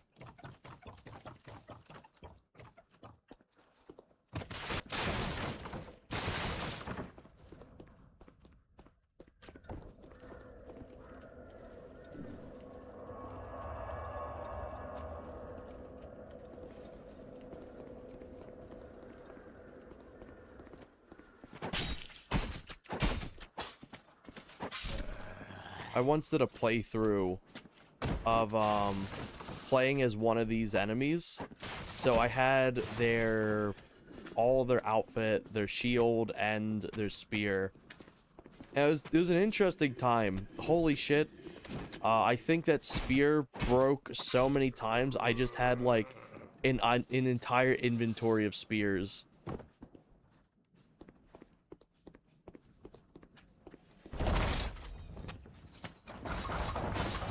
Oh man, it missed him again.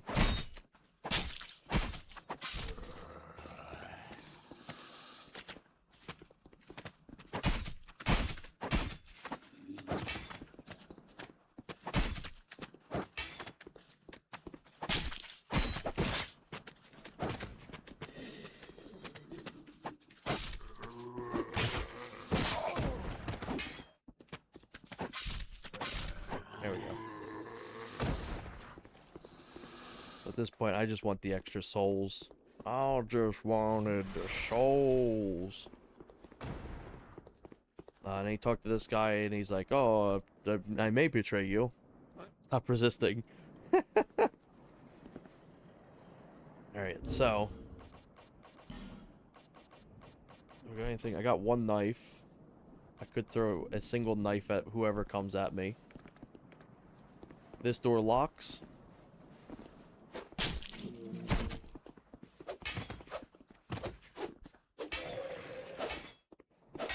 And then, if you walk a little farther, it locks. But you can do this to kind of cheese out some of these enemies first. I love this guy's goofy animation with his shield. So, you'll hear that door lock, and then the boys will start coming after you.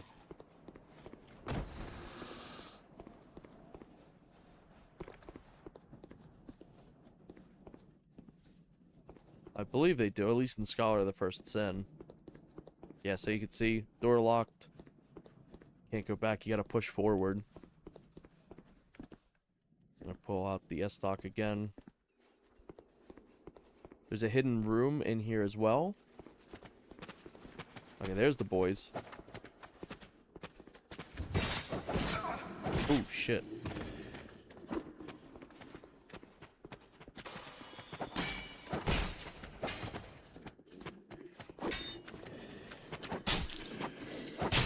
That didn't work out in my favor whatsoever.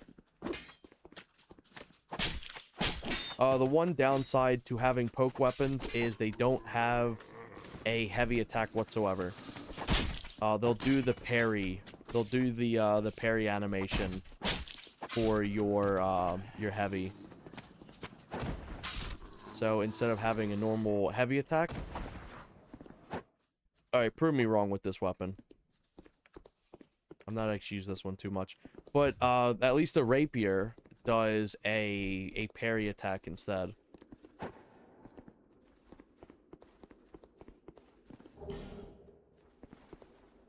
And here, secret door.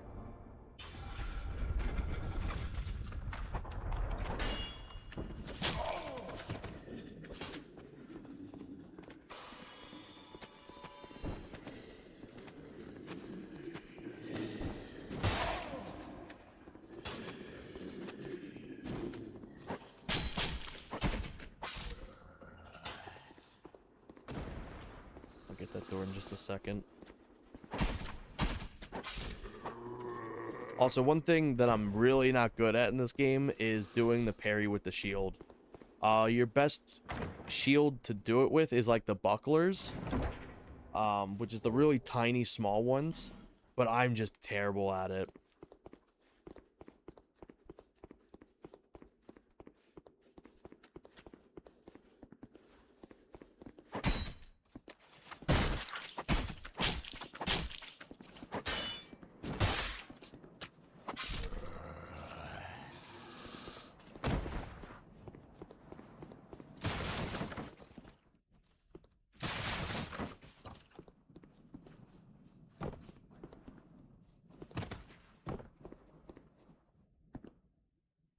Fun little fact, this guy, he appears in nearly every single FromSoft Souls-like game.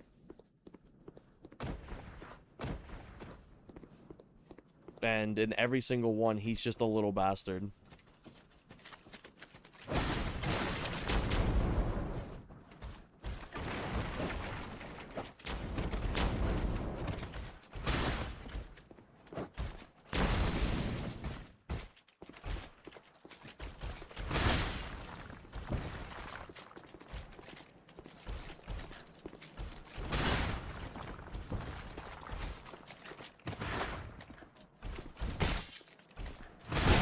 Oh, he got me.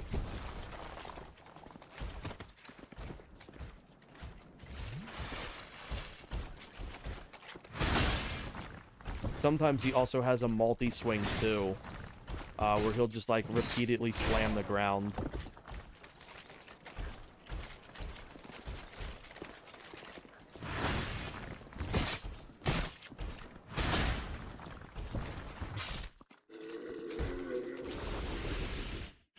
There we go.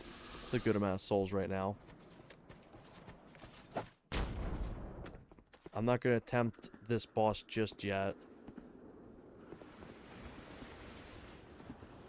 But going out here. Let's get you to the pursuer. there's an enemy up there as well. So that's why I'm kind of being a little cautious.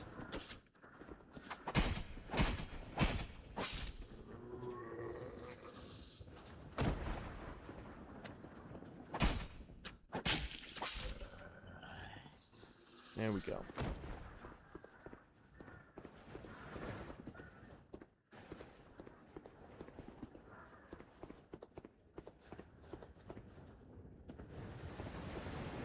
In Skull of the First Sin, there's a guy up here with an arrow, or like a bow.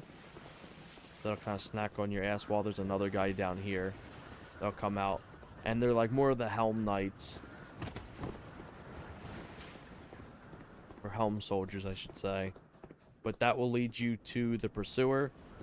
Jesus Christ, I do gotta prepare. I do gotta upgrade some of my stuff first before dealing with him.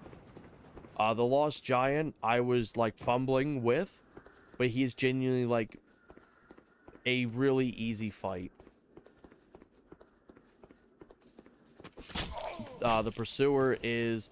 He can be easy once you learn him. But it takes a lot of, like, getting used to his attacks and shit like that.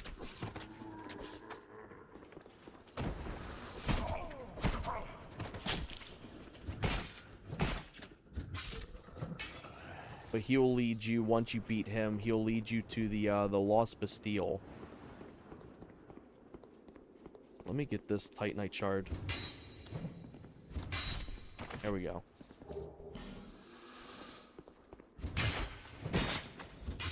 And I'm probably going to put a bunch of points into getting the rapier now.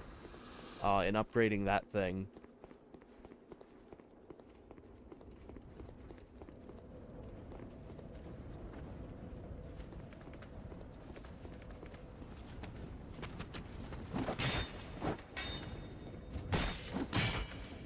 Ooh, shit.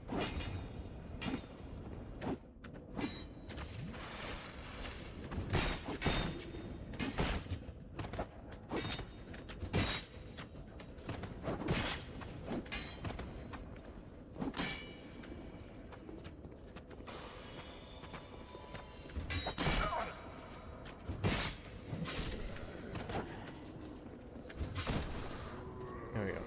So I'm going to get these souls. I'm going to go back, and I'm going to attempt to do that extra area. I completely missed this little spot my first playthrough. I'm very oblivious when it comes to seeing things that aren't in the main path. So, like, I was completely overlooking it. Also, I should be utilizing my, my shield more instead of just eating damage. There is a bit of a counter, though, to having your shield always up. And that is the fact that your energy recharges very slowly. So if you can see here, it's recharges fairly quickly. And I put the shield up, and it's very slowly to recover. I think Elden Ring's actually the game that really got me into using shields. Because beforehand, I never really used them too much. And in here, there isn't really too many shields I like to use. But there's one. But it requires a lot of weight. And you get that for after beating the Pursuer. I think it's got 100% block or some shit like that. Also, this guy is not in XBLA. It's skeletons instead. Oh, fuck. He's got a friend. Or a lover.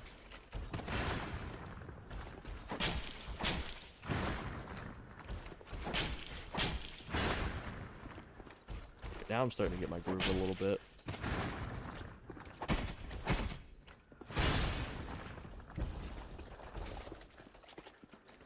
Oh my god, he's eating my frame rate.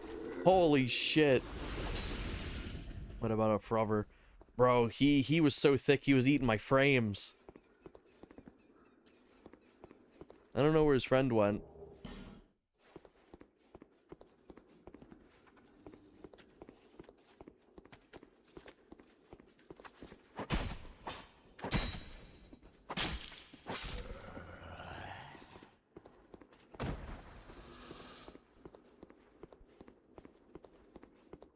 Yeah, those guys are like a terrifying unit to face against early on.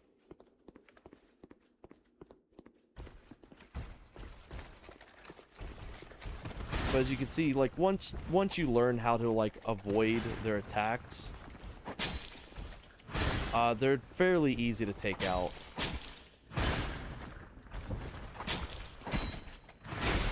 Ooh, as he just hits me like a baseball bat or like a baseball.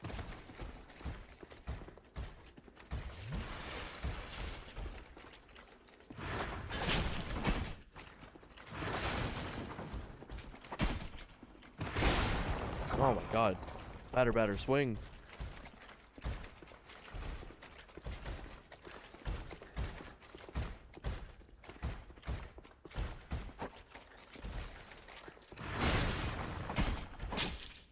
There we go.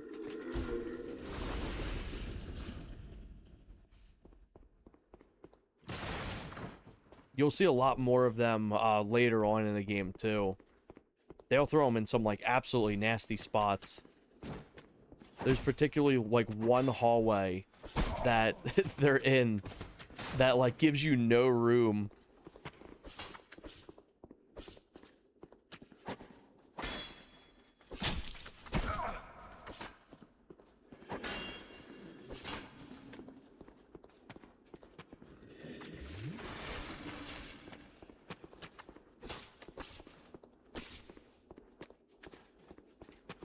See if I can parry.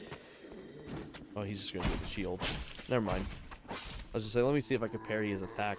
They purposely make these enemies very slow to attack as well, so you can get used to attack animations and like when to properly parry and shit like that. This area in Scholar of the First Sin has an NPC invade you. I don't know. I don't know if it's the same case in the original.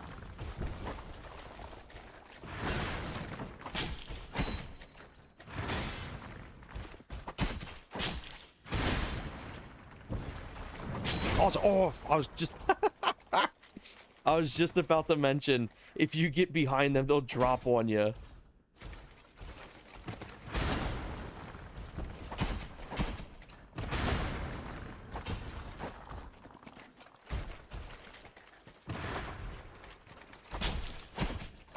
There we go.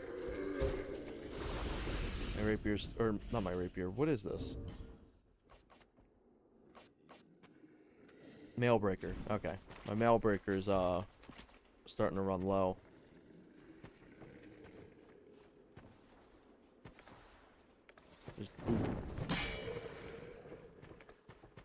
This whole area is a little different than Scholar of the First Sin. You see these guys a little more, but this whole area is just a little different. It feels like, because normally there's skeletons that appear.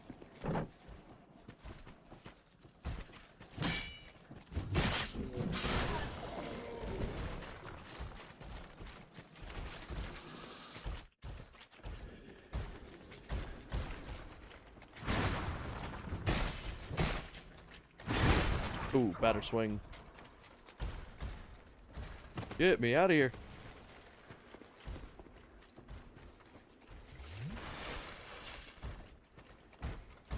I believe this will lead to you getting an upgrade for your Estus Flask too, if I recall. I have. Ooh, shit.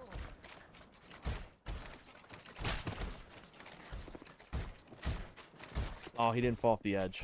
Uh-oh. Yeah, you best run away.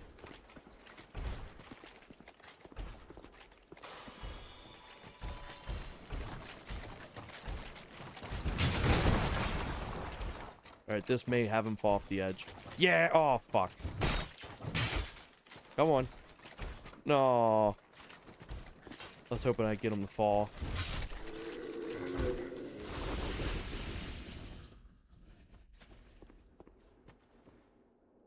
There's another guy just chilling.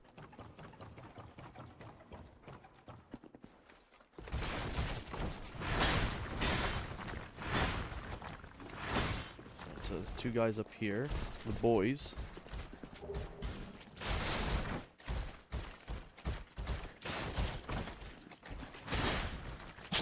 I'll politely be leaving. Oh my god.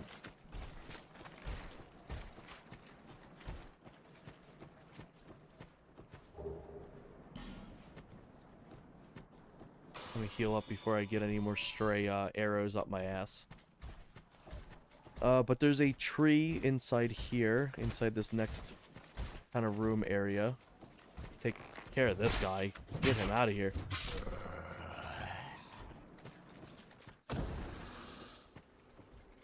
But you can actually utilize this later on. I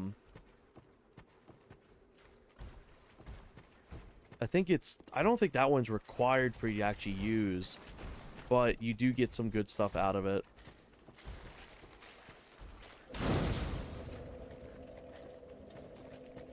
So that's the important thing, is getting that bonfire. Let me get out of here and start upgrading that rapier. Also, welcome into anyone tuning in. Going through some old PS3 games. Dark Souls 2 is genuinely one of my favorite games ever. It's probably, I don't know if it's fully in my top 10, but it's definitely in my top 20 games. But I've played a ton of Scholar of the First Sin. I've only played through the original, like very early on. Like the last time I played this was 2017. So I thought this would be kind of a cool first game to get started with. I don't know if I'll end up doing like a full playthrough of Dark Souls 2 original. Maybe I will. But I did want to like play through a bunch. And then I've also pulled out a few other games if I end up playing other things tonight. So I've got Dark Souls 2. I've got Modern Warfare 3, Need for Speed, some of the other CODs, BioShock, and Resistance and stuff like that. I wanted to play some Black Ops 2, but unfortunately, if you ever change your name on PlayStation, you're forever bricked out of your Black Ops 2. Like, it just breaks. You can never access it again. Can't even load it up. It'll brick your whole console. Not brick it, but it'll hard crash it. What's the difference between Dark Souls 2 and Scholar of the First Sin? So, Scholar of the First Sin, think of like a remix. So, they kind of went through and fixed up a ton of issues that the original 2 had. One thing is a lot of enemy placements just kind of thrown out there. You can really see it in Forest of the Lost Giants. They're kind of just fucking everywhere. And they fixed that. They balanced some things out. They added new lore to the game. All the DLC that you can buy for 3, which this, I don't have any of the DLC for 3 in this, is incorporated in the main game. So normally, let's say I have all the DLC for 3. When you load up the game, you're instantly given it. You have all access to the DLC stuff, like, instantly. But in Scholar of the First Sin, all the DLC's included. So what they did, instead of giving it to you right off the bat, they hid it throughout the game. So, like, let's say normally, in Scholar of the First Sin, to get the access to a certain DLC, you have to jump down the well and land in a certain area to be able to find a chest containing the key to it, which is really cool. Enemies have been placed more strategically and better. There's more utility of certain areas and items. So there's just a ton of stuff that's changed. Also, better stability, better frame rates, and things like that. So what I'm going to be doing now is I'm going to be leveling up this rapier. Generally, I'm going to use as much resources as I can into getting it upgraded more. I'll be around. I'll be around if you make it back. Let me get rid of this. Swap these around. I got 2 poke weapons. The Mailbreaker's pretty great, but, like, the rapier is just amazing. I'm going to pull out the axe. But yeah, genuinely, there's a ton of different things. Also, lighting is changed around too. I think Scholar of the First Sin utilizes lighting more, I believe. And I think you can just get more time on your torch. The original concept for Dark Souls 2 is entirely different than what the original, like what the release of the game was. Lighting used to have a massive, massive effect on the game. Like, it was probably one of the most important things in the beta. But they'd eased off on it a lot to a point that it's fairly... It still has its uses, but it's fairly useless, all things considered.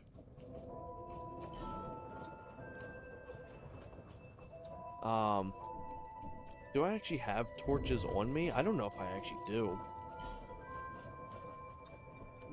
Let's see. Let me go into my inventory. Can't remember exactly where your torch stuff is.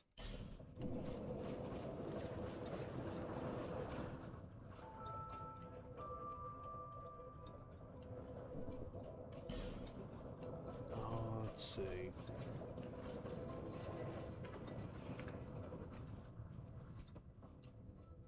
Oh, here it is. It's right on the side. So I have 10 minutes of my torch. Originally, you're given, like, limited time on your torch. You have to use it sparingly.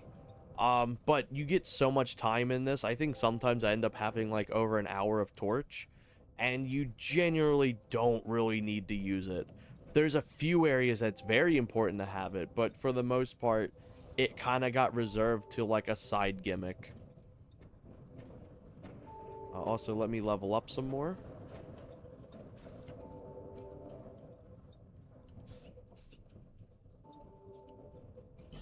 Do I have one of these? I do not have that at the moment.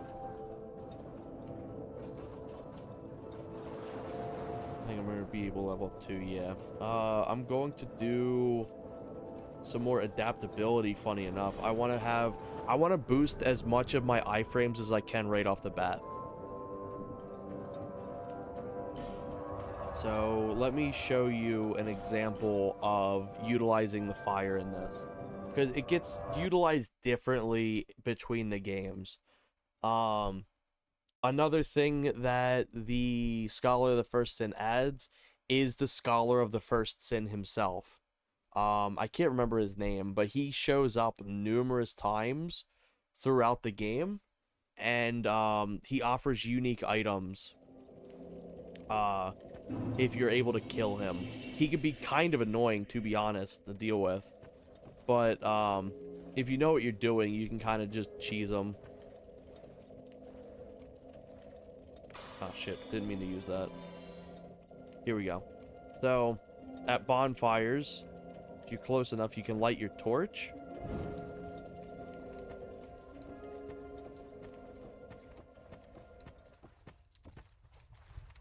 And then you do stuff like lighting this.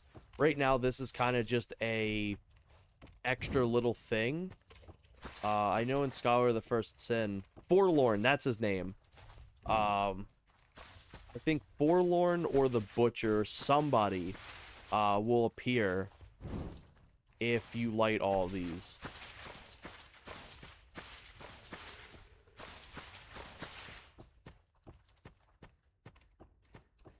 But also you can tell the second the lighting is incorporated, the game gets way crunchier.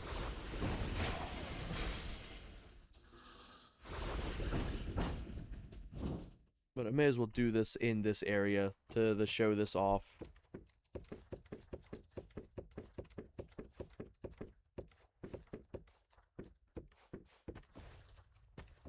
Also love that you can just stick that in your pocket.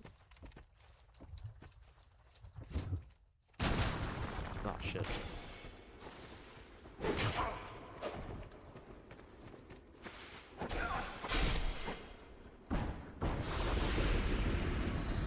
But you can see how much crunchier this game gets the second you pull out this torch.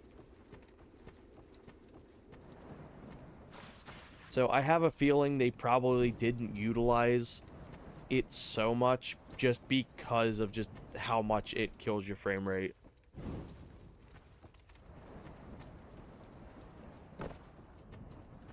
Oops. I think I just dodged an arrow.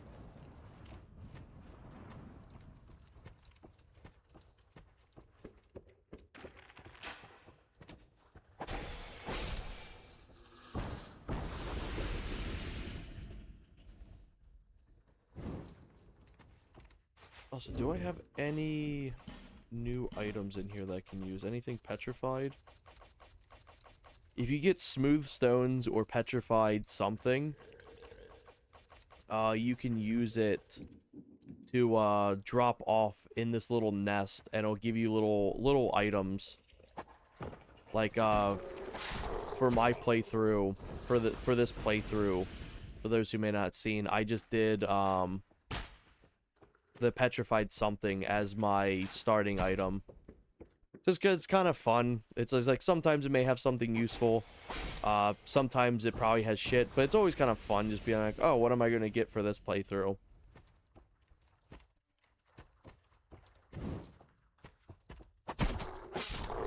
So let me check this out. Yeah, the rapier does not have a heavy attack.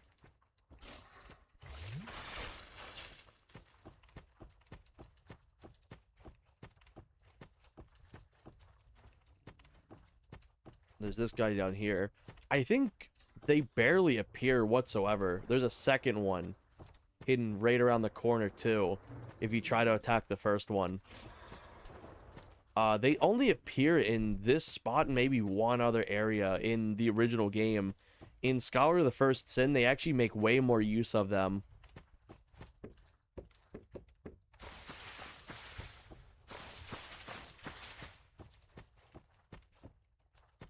Where else do I need to go? Did I go through this area? I did not.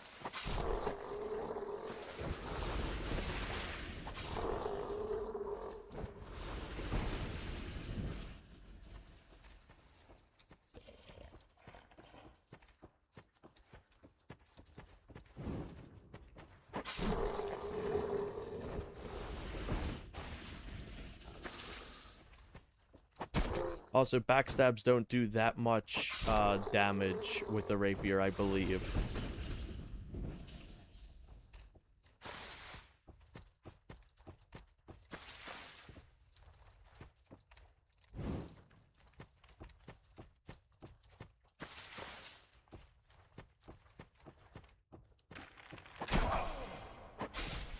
But I'm also not really concerned about having my torch out like this and wasting time.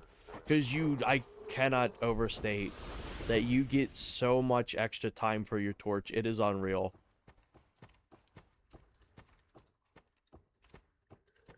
The area that you'll realistically be using it the most is like, I think it's called the pit. It's more like the shit because it's fucking terrible. But that area used to actually be completely redesigned in the beta. It's insane how much some of these locations changed in both story-wise and gameplay-wise, because they essentially had to restart the game's development like halfway through, and they only had, I think, like a year to pump out this game between 1 and 2. So they just essentially took everything they had and then just like slightly retooled it. You can the biggest thing to just see how different it is the original trailer for this game. It's nuts. It like has a whole cult involved and like a whole thing that's entirely different. All right, so I got there. I got the other spot. Get up here.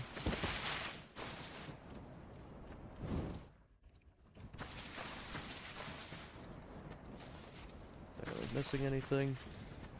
There's entirely a chance too that this beginning area actually doesn't have anything, but in Scholar of the First Sin it does. I very much also could just be missing something. There's also a little secret area in the beginning spot too before you curate your character that you can get, I think, the stone ring? I think it's the stone ring.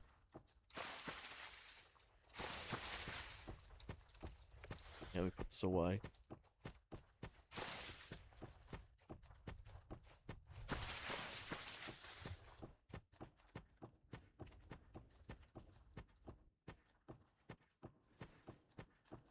There's a really good YouTuber that does a bunch of deep dives for Dark Souls 2. I can't remember his name at the moment, but he's like the main person that does Dark Souls stuff. And he did like a whole breakdown of like the original game's geometry, because I believe you can still access the original game's geometry in the files and stuff, but you just can't really play with it. And it's just insane how different the actual geometry is. Alright, so yeah, let me go back in here. You can change your character's appearance, I believe, when, I think it's their appearance. It's either their appearance or it's something, but you can also relocate your stats. Quiet this.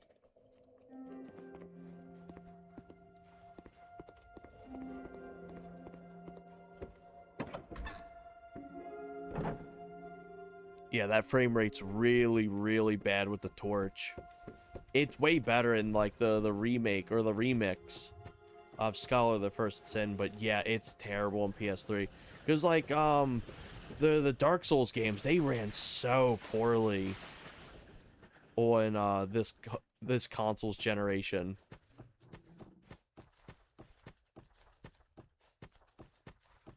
So here's this guy. He's defending this little ring, I believe.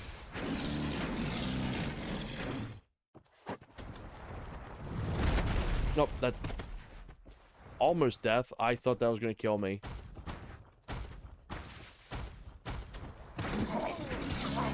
That may kill me.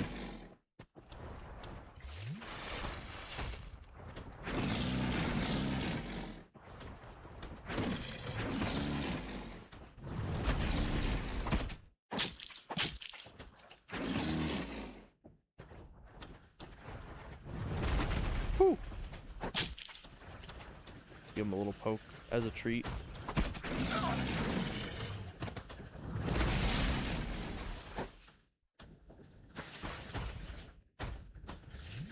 But as you can see, he's got a limit where he'll go. Alright, I guess he just wanted me to look at his ass. There it is, this is the stone ring. I think this is vitality or endurance. Oh, poise. Alright, cool. Yeah, I'll take that.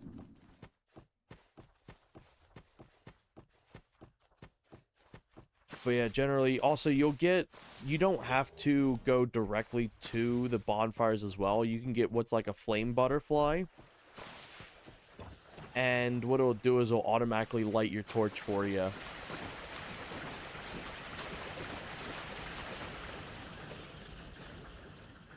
think it's down here.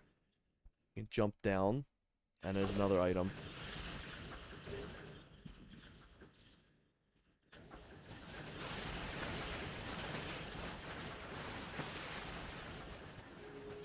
It's a very beautiful area. I love this tutorial spot. They actually changed this up a lot in Scholar of the First Sin. They have like these little monkey enemies that are like, they're there, but they'll run away from you. They'll kind of hide. But if you attack them, then they'll be like, they'll throw the gloves off.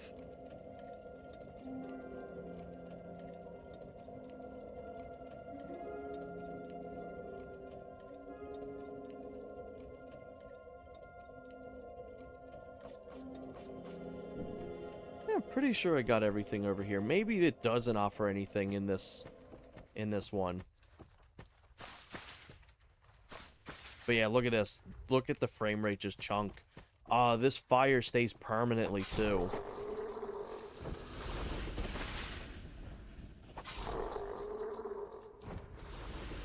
Also, if you do light a torch, you can light or like these little torch handles. You can light your torch from them, so it makes it more convenient too to use it. But generally, outside of this, I'm going to try to avoid using the torch as much as I can until I get to like the pit.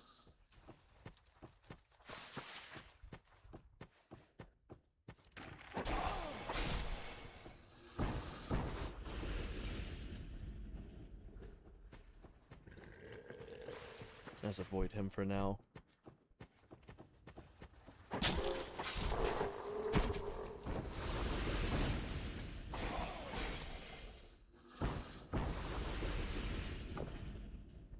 Also, this is the game that got me into using like the claw grip, because your run button is circle.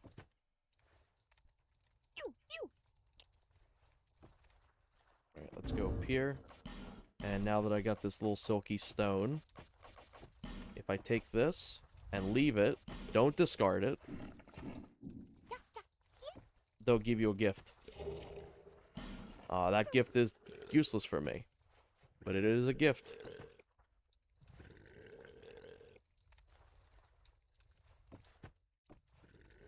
Good vantage point. Yeah, I think I got all of them.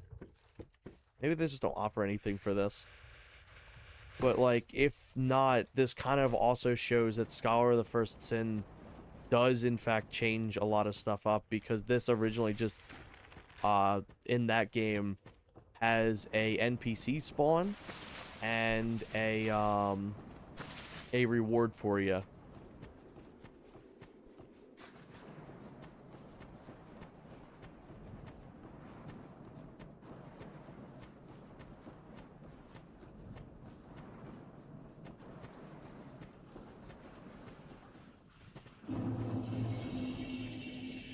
Maybe at some point I'd love to play through Elden Ring again. That game I'm definitely not going to be able to beat on stream. I was never actually able to beat Elden Ring. There's that mountain, unfortunately, is where they kind of had like rushed development. And it's very, very unpolished. Like, the enemies are so hard there, it's unreal. And it's generally just a kind of miserable area.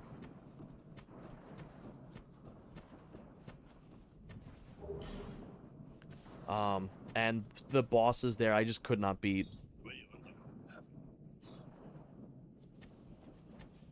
Also, this is different.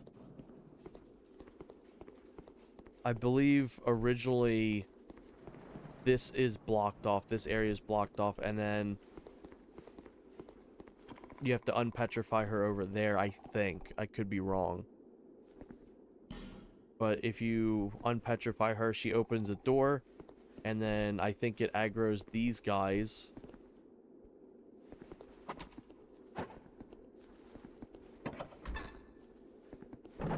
These little weird nutsack creatures.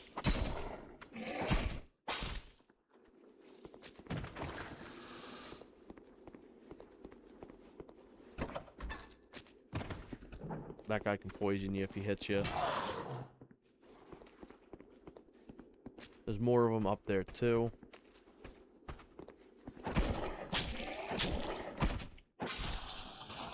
But I want these items. Lloyd's Talisman. Give me just 1 second. I gotta respond to something. Oh, I just saw you message in here too.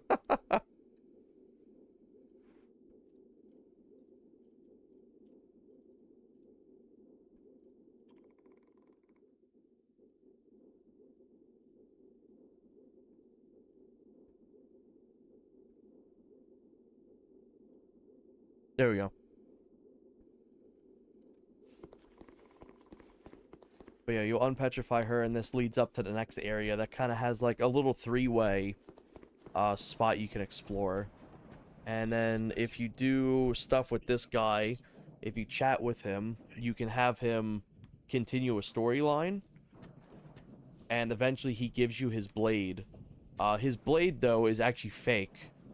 Another little Easter egg that FromSoft does is every single game just about has the Moonlight Greatsword, which is a really, really cool sword. It's like magic infused, and you can fire projectiles out of it. I believe it's from their original first game they made. But that guy, he's like, "Ooh, my family has this magical, amazing sword that's been passed down generation to generation." And it's fake. It's a fake one. I don't remember what the stats are compared to the actual real one. But the real one is actually in this. You can get.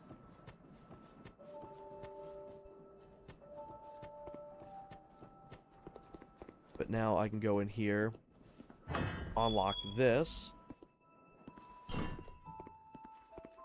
and then fight the funniest interaction, and I think, in this entire game. If it's in this. Also, I can use that Pharaoh Lockstone to open up that one door in the, that one locked area. So I'm going to pull out my axe.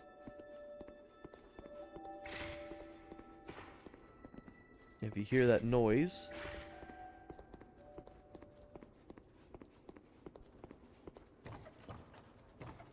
it is this one single skeleton. It's one of the only enemies in this entire area.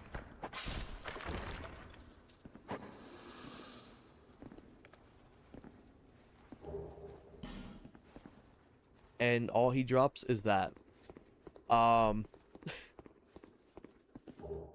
don't believe he ever comes back. I'm pretty sure that skeleton's just entirely dead. Unless you level up the bonfire here, then it brings him back.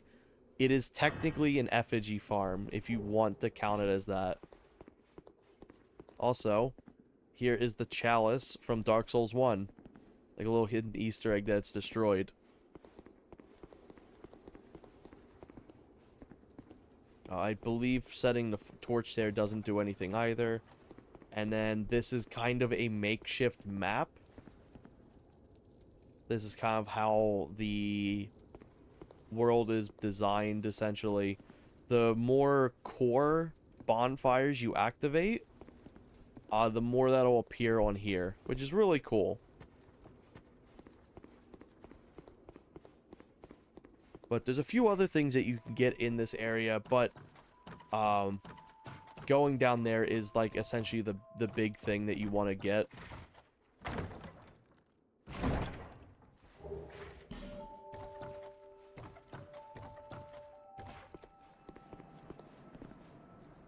Also, there's 3 little pigs down here that are just absolute monsters. They will wreck you. I think the entire reason behind them is like, ah, haha, Dark Soul hard. You die to easy little baby pigs. I think that's their only intention. I think that's the only reason why they exist.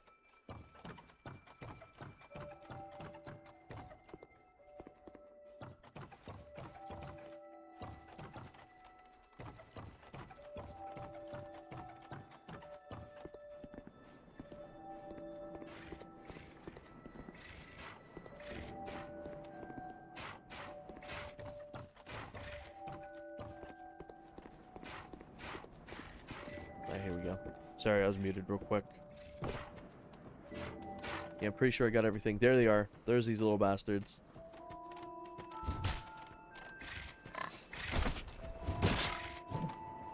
As you can see, they're very tanky. There's no real point in fighting them. I don't think they really get you any, like, good souls or anything like that. I'm just gonna avoid them for now.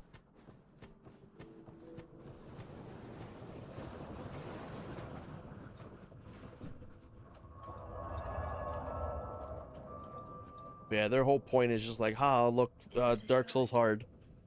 To see, however. Let me do another level up. Yeah, let me put it in strength this time.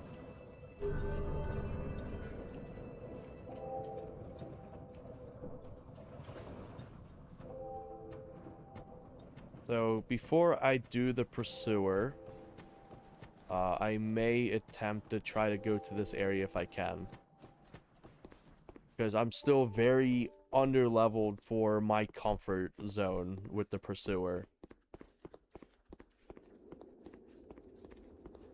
So this area actually leads off to 2 different sections. If this lockstone is moved, or this contraption is moved around, it will lead to the other area. It's honestly one of my favorite spots in the game. I love how it looks. But this will lead to Hades' Tower of Flame.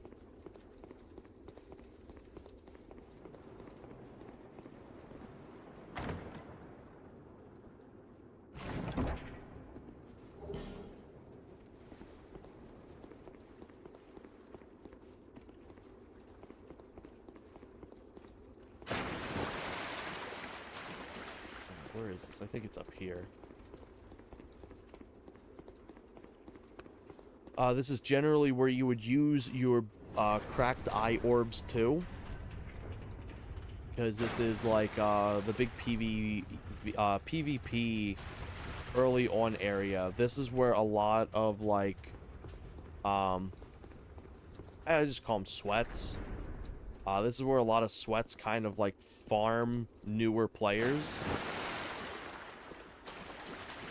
So you're always guaranteed to get invaded by somebody, which I'm not a fan of. I do not like the invasion system at all. You can nullify it. You can like, I think it's like use an effigy to deafen it for like half an hour. But that's still wasting like your resources and stuff. Another change to Scholar of the First Sin is putting the actual Hades enemies, the Hades Knights, in here. Normally it's just these big Chungus guys, but in Scholar of the First Sin, they've got numerous of the Hades guards, and they're all docile. They kind of just sit there and do nothing until you kill the boss here, and then they'll kind of get aggroed, and then they're like permanently aggroed on you.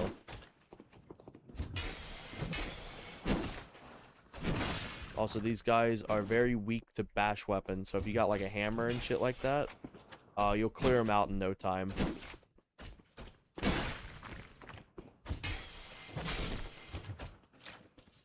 That's another weapon I want to get. I want to get the blacksmith hammer. I don't know where that one's actually placed, though.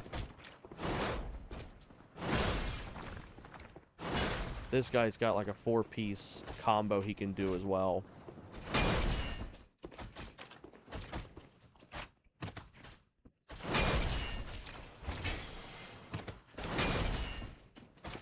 This guy can be a little like diabolical as well.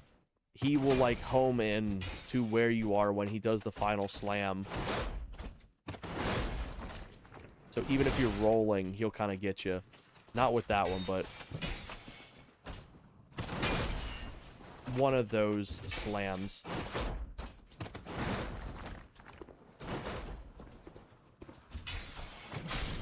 Here we go. These guys are also notorious for dropping cracked eye orbs, so people will farm these people too.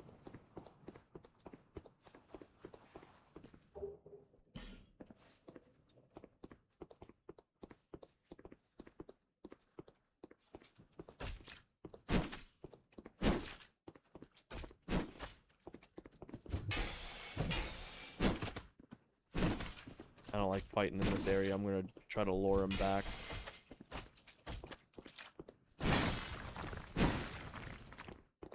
If you're not careful, it's very easy to fall off the cliffs.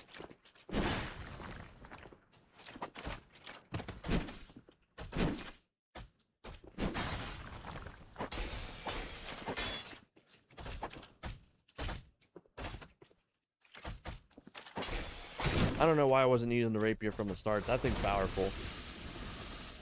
But killing certain enemies will raise up these. The more you raise up, the more it'll open up that arena. And it's supposed to give you an easier time at the boss fight. However, that boss is so easy, he can actually just fall off the edge and instantly die. I don't think I'm going to do that for this run, but when I state that he's very easy to do that with, even I can get him to just fall off the edge.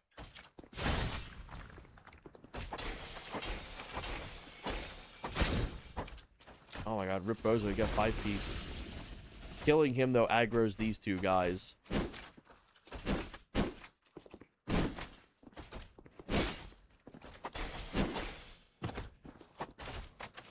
This whole area can be very scary for new people coming in and playing, because it's like, oh fuck, there's like these really big guys and they're very resistant to a lot of shit.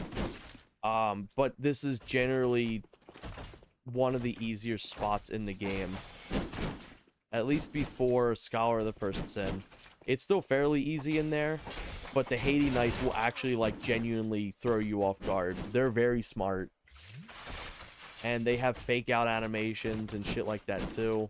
Like they'll act like they can't move and you'll hit them and then they'll immediately like not counter you, but they'll like retaliate.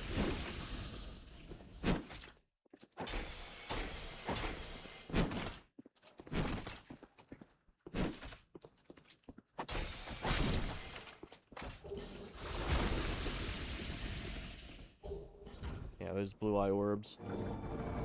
I don't know if this area is different or not. Scholar of the First Sin adds something massive here. Ooh, shit.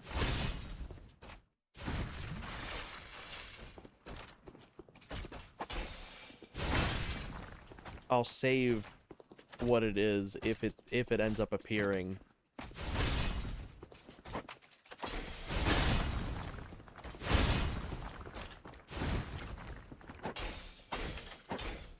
Yeah, get 4-pieced. He kind of just waddles his way over here. That sword should have 100% hit me. That is one big valid criticism of this game, is the hitboxes are very wonky. I think Scholar of the First Sin actually fixes a handful of them, but the Pursuer is especially notorious for being able to grab you when he's like nowhere in your range.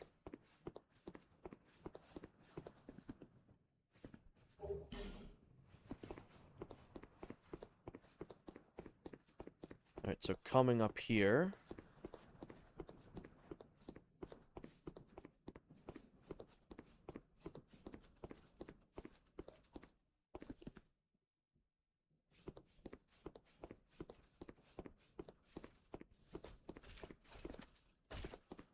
Yep, okay, it's entirely changed. In Scholar of the First Sin, a big change is, there's a bunch of enemies up here, but when you walk up this way, a giant dragon will land down in this area.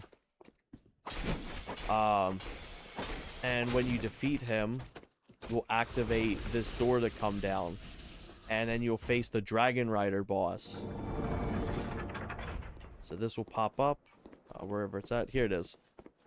And you can access the Dragon Rider boss, one of the two bosses here.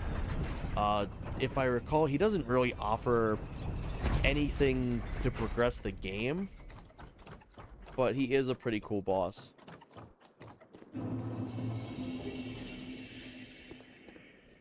However, I'm just here for his items. I'll come back to him later.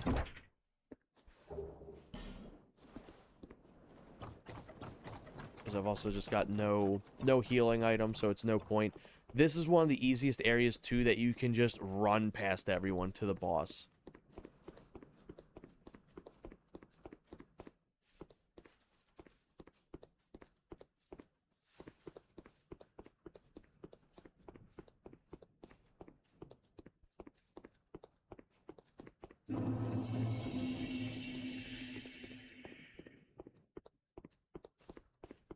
So normally there's also another Hades knight there. There's one down here that's always aggroed. He's always kind of walking around. Once you open this chest, you actively have to harm him to open this chest.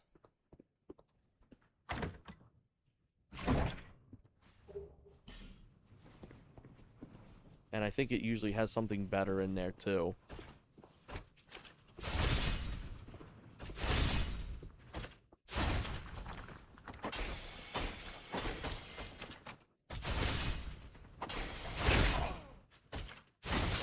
Ooh, he got me good. Good shit from him.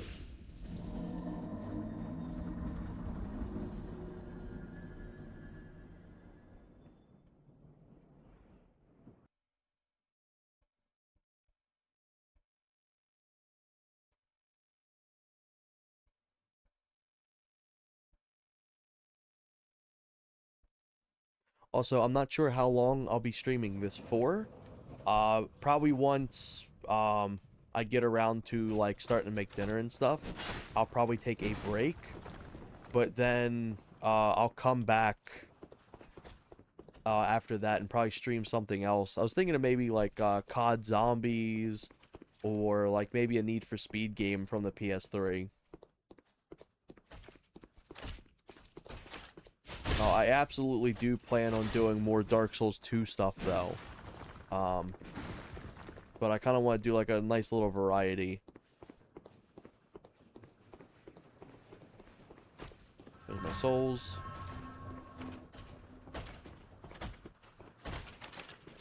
I'll take him out.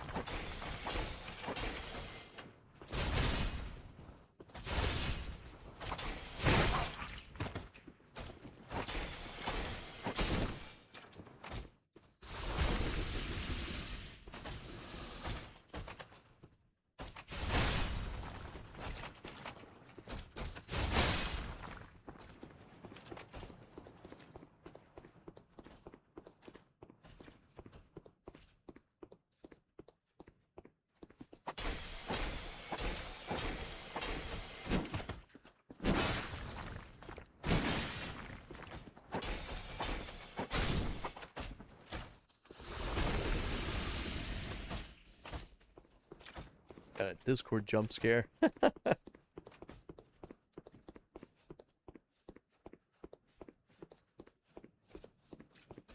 let me just start dealing with these guys. I'm going to activate all of these and I'm going to attempt this boss. He's like very easy. I cannot state enough that he's like... I'd probably say he's probably one of the easiest bosses in the game.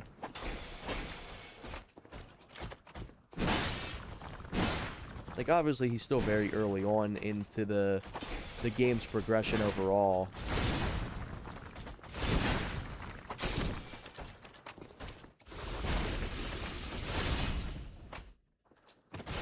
But, like, the last giant at least has the,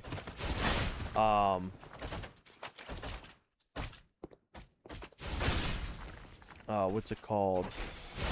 The fact that he's just meant to be your first boss. He's meant to be early on, and at least he's like a little awkward to fight because of like just how tall he is. I'm just gonna eat that damage. I'm gonna take him out.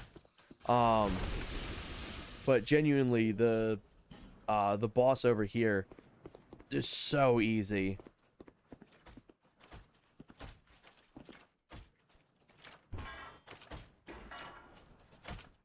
Ooh.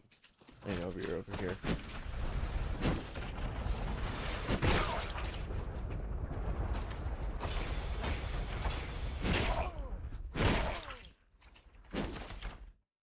Also, these knights, they can just walk right off the edge of the map, too. Because they'll do these swing animations and they'll kind of step forward. You can just have them walk right off the edge. That was my fault. I thought I was going to be able to hit him enough times. I was not.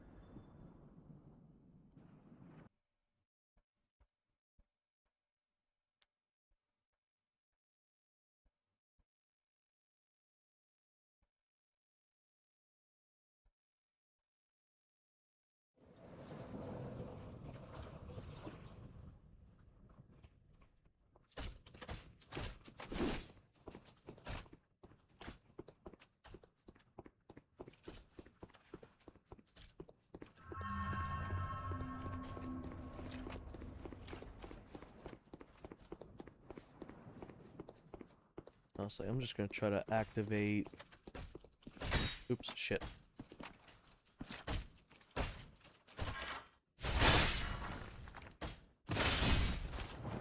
That one's activated, and then I think there's one more.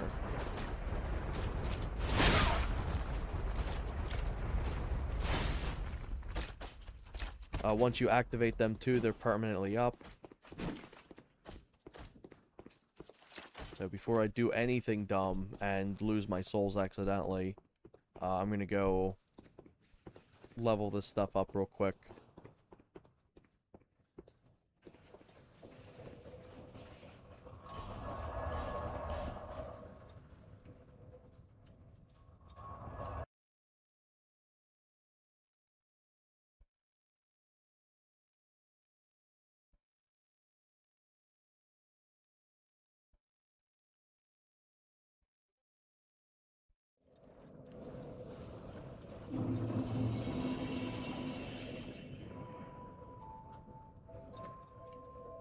To see, however.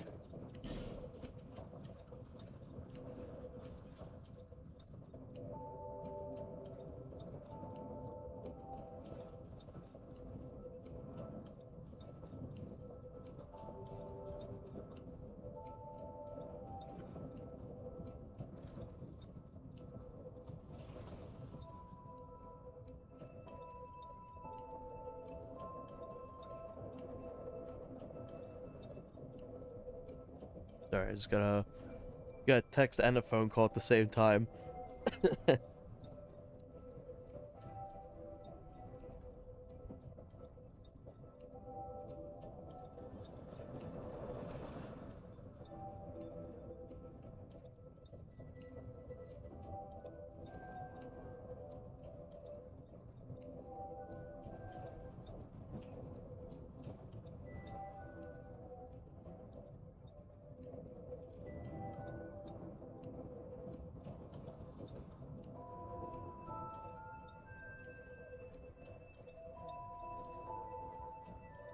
Give me just 1 second.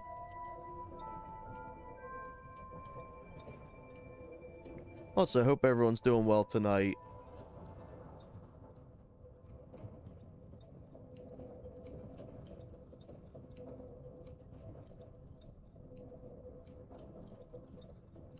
I just have to check something real quick.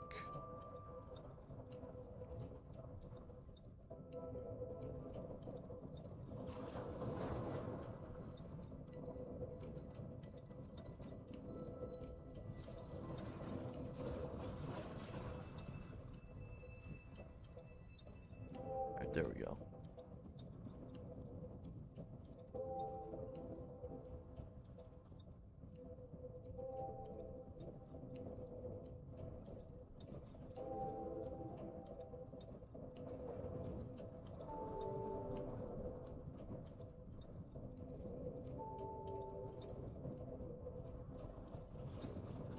There we go. Yeah, it's been a nice little day. Day off work. Tuesday I'll be off again, but I won't be around. I may be around later on, but I gotta do some like gotta go over to the doctor's and then spending the day with some friends. We're doing a cookout and going swimming.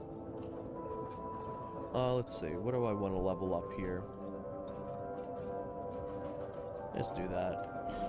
Put some into my health and my stamina. But yeah, I maybe will be around on Tuesday as well. I may try to stream Monday, obviously, too.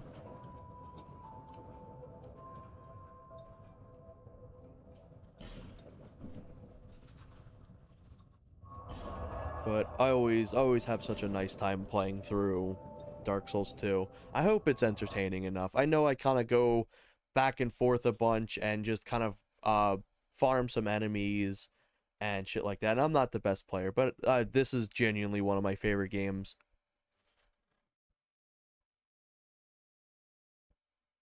I do miss some of the changes, or a lot of the changes that Scholar of the First Sin adds, but this is still a fun time. Dark Souls 2 is still Dark Souls 2 at the end of the day for me.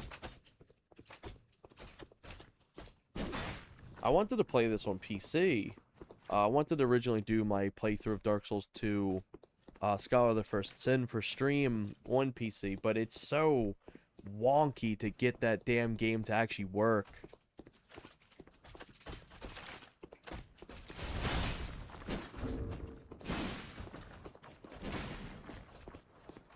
Also, while you're in your pause menu, you can actually still walk around and stuff, which is really cool. Also, this guy, he'll eat your ass if you you try to walk past him while you open that door. So you gotta like juke him a bit. You gotta get him out there.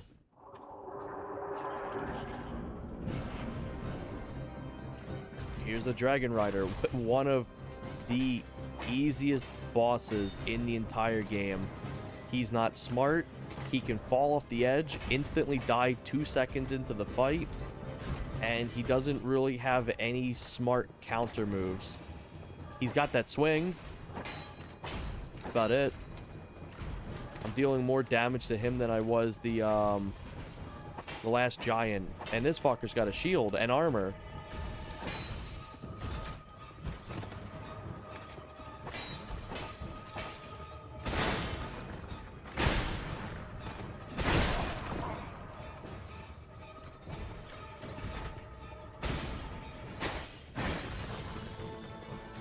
Generally, most players, when they're first early on, they'll try to keep their distance from him.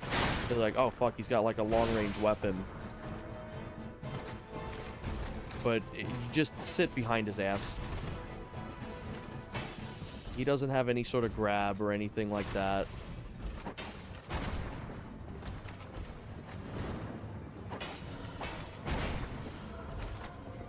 I'm not taking this fight, like, seriously in the slightest. Barely even rolling. He just is not good at all. He's probably one of the worst bosses. However, he gets a little redemption arc later on. You actually fight him and another version of him at the same time, and that makes him challenging.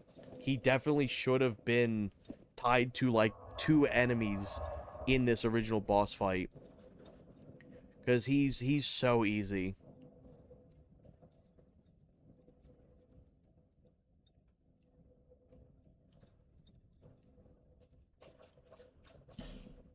So let me go into my item box. Let me start ditching some of these items. I'm not going to need the sword. I'm not going to need the dagger anymore. Neither bastard swords. Especially not the great swords. I'll hold on to what I've got right there. Don't need the staff. Don't need the shield. Don't need that crusty-ass helmet. Got a new ring. Also, Dark Souls 1, you could only have 2 rings, I think, but Dark Souls 2 allows you to have the 4.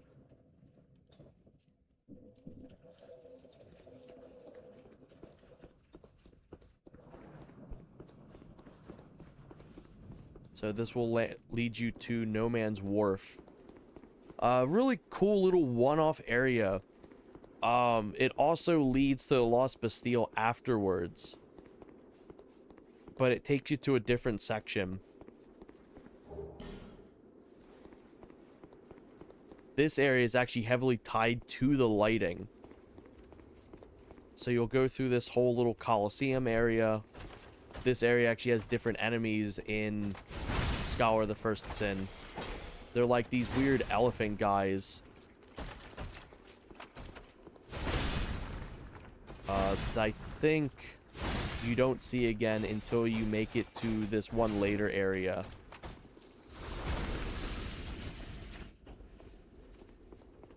Because one of the original problems with 2 is just the fact that, like, they don't really utilize that many different enemies in an area.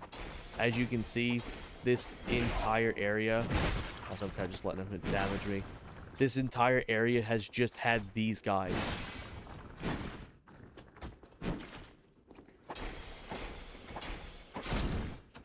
Whereas in the remix, it's so much more, like, in-depth. There's more enemy types. There's more things to do.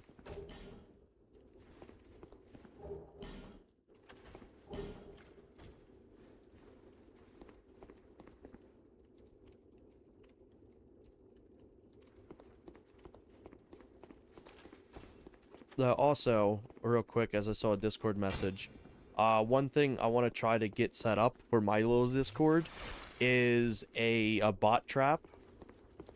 I've been seeing other Discords using it now because bots have genuinely become just a fucking menace on Discord to a point that it's like just unbearable.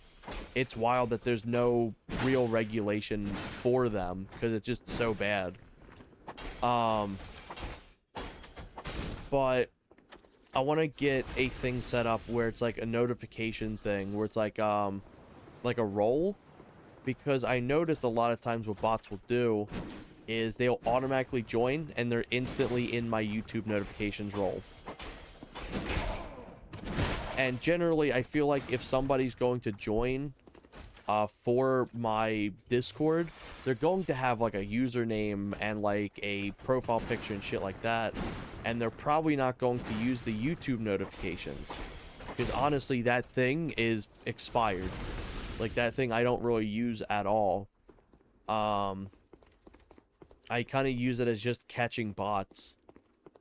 But, I want to have a channel in there that, like, they automatically, like, if they comment in, it automatically bans them. But I gotta look into that more. Also, there's usually an enemy here in Scholar of the First Sin that's just not anymore. Or not in this. Oh, dude, it's been so bad. I've seen, like, numerous servers getting hit left and right.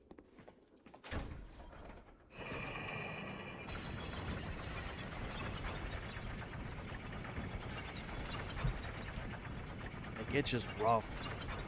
Can't imagine how, like, you really can even, like, counter it besides doing that. Even if most people end up not falling for it, you're gonna get some people that just generally don't grasp that it's a scam.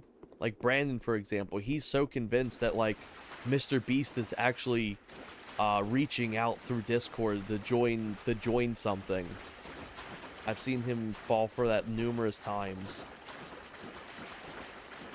So it's like, while it won't get a lot of people, it'll get people who's very vulnerable, and it'll get the people who are vulnerable are usually tied to a lot of people. They usually have a lot of friends on these social media platforms. Like with Brandon's old account, like, there's so many people that he just had as friends that then can spread to other people.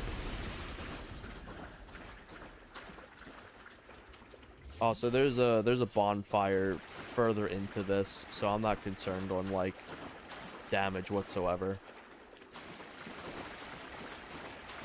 This area too, I think, gets replaced by these, like, little reptile creatures as well. And I'm not saying all this like it's like, oh, well, this game had this or this version had this, to be like, oh, this version bad. It's like, oh no, this is just what it's changed. It's kind of just cool seeing the differences this has.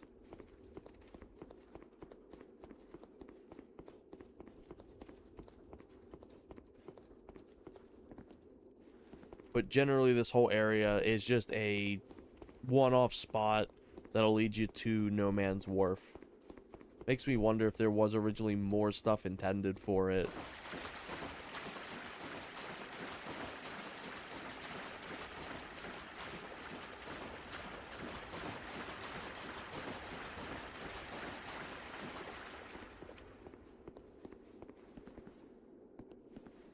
As you go all the way down here, here normally there's a few extra enemies and a few extra chests for you to get.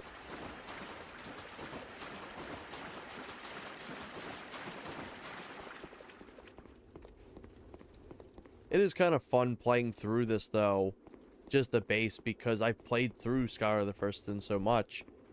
It's almost like, not like a New Game Plus, but like fully remixed. Ooh. Knight armor. Definitely going to be too thick to wear this, I think.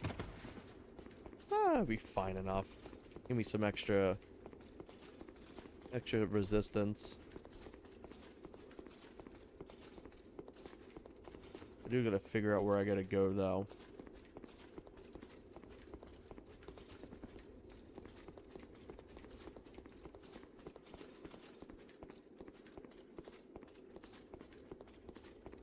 Unless it just continues down that way. I don't think it does. And it's not this. This is just a... not even a door.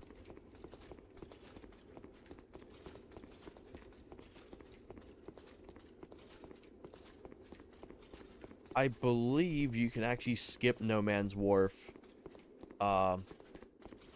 in this if you really want to. There's a few areas in this game that you can just entirely skip over. There's a few in my first playthrough I just did not know about at all. There it is.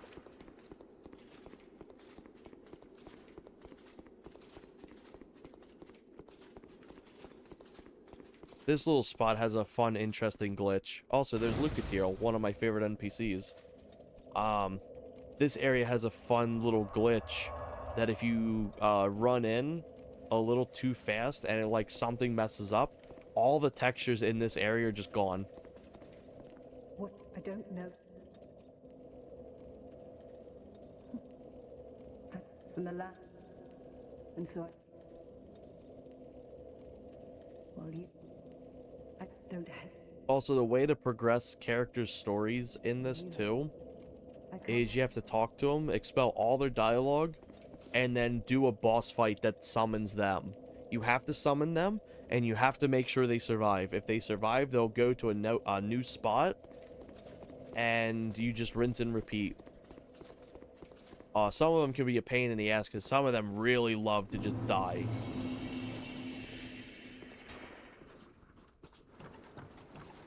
But this is an area that heavily utilizes the lighting.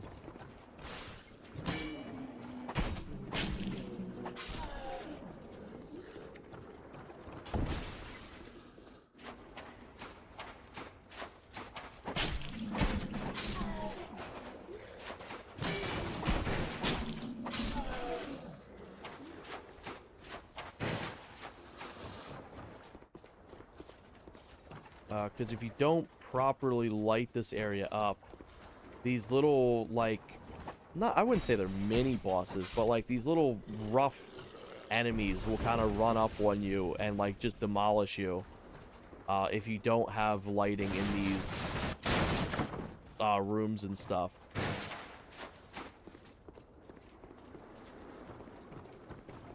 You can also use the Pharaoh's Lockstone up here actually to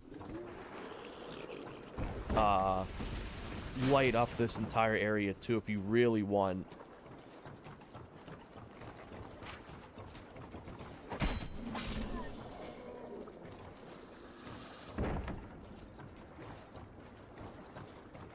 There's some enemies hiding on the ledges of here too.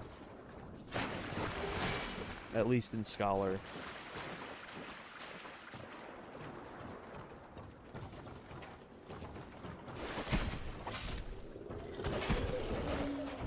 Oh, we got a little coke on me.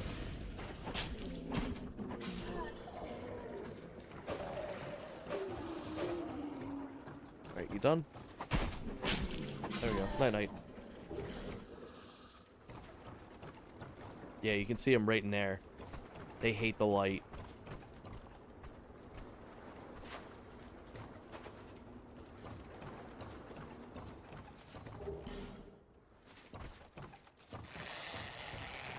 Yeah, see that? They freak the fuck out. They hate it.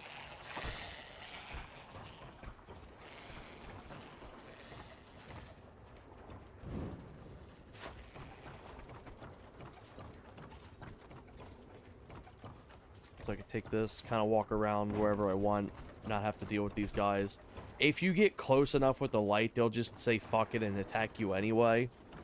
But as long as you keep a bit of a distance on you, they'll, like, just panic.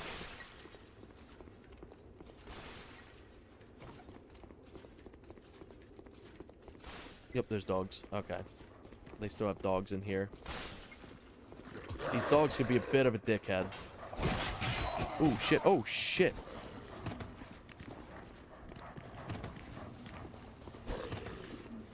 I wasn't expecting the 4-course meal.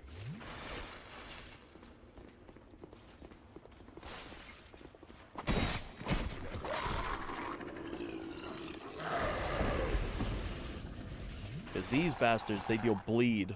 I'm actually surprised he didn't hit me there.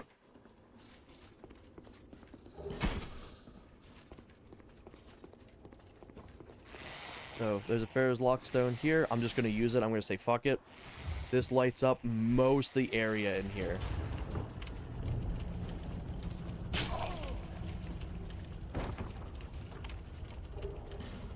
You genuinely do not need to use it there, but I don't feel like having to deal with them.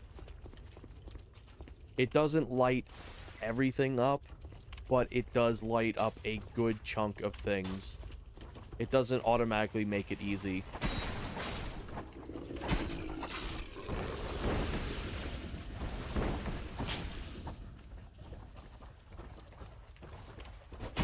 Oh shit, oh shit.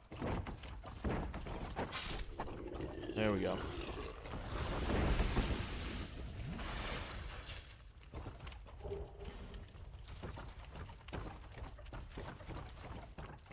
Let me check something real quick before I continue on.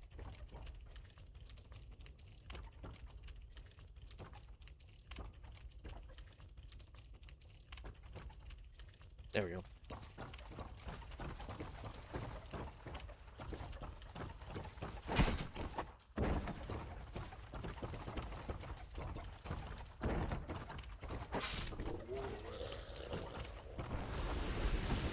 Also, you can destroy these chests accidentally. If you do, you'll just get destroyed, like, I can't remember the name of it, but it's just damaged shit, essentially.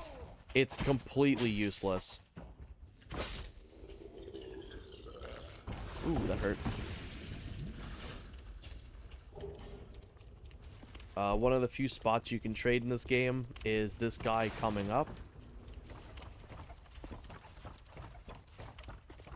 If I recall, he kind of speaks like that totem pole, or whatever the hell, the Easter Head Island guy from Night at the Museum.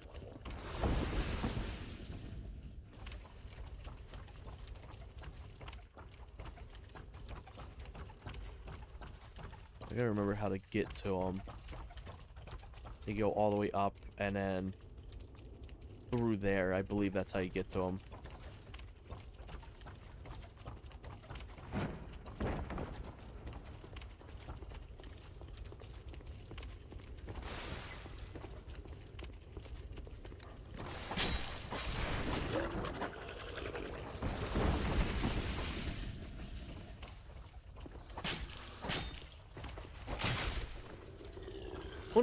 One reason why I really like Dark Souls 2 as well is, despite it being hard, there gives you plenty of opportunities to, like, be able to learn how to cheese and exploit things.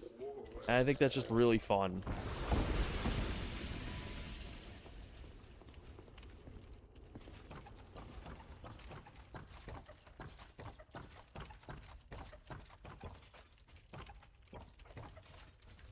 Also, if I had to carry the torch all the way through here and do everything, it was just going to eat the frame rate to hell.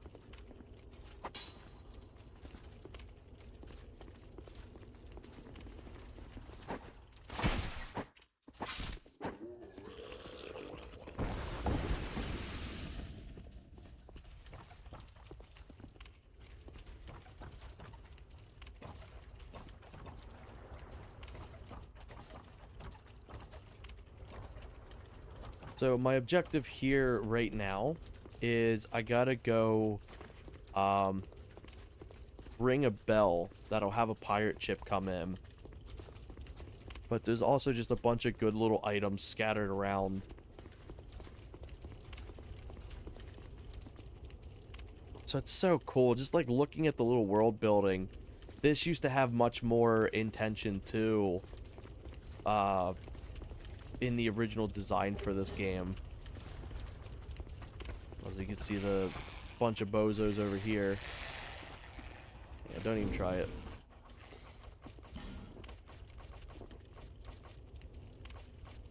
I could just pelt them with some bombs. Oh, bombs? It's yours, my friend, as long as you have enough rubies.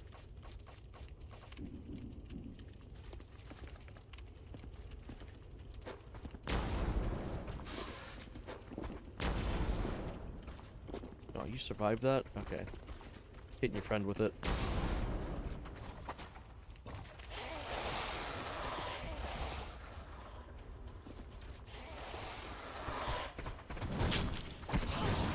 Ooh, shit. Oh, I pissed him off.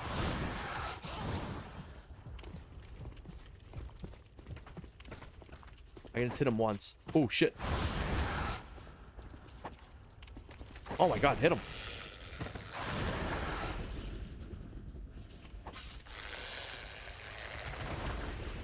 Yeah, as you can see, you can just completely piss him off. I'm not pissing that one off. He can stay in the shadow. There's a guy that tries to jump your ass here, I think, as well. Not him, but... Oh, fuck. Oh, fuck.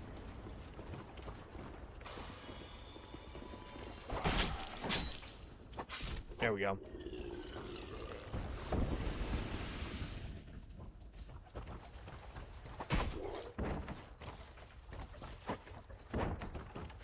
I'm gonna go poke on him.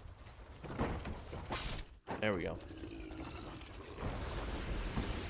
Also, after this area too, I should be able to unlock or level up the rapier some more.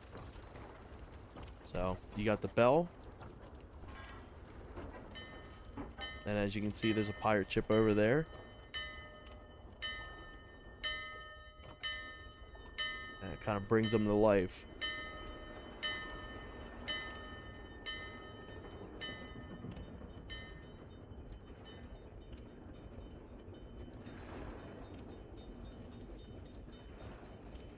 Realistically, if you're good at this, you can one-shot this entire area without ever needing to do the resting at the bonfire.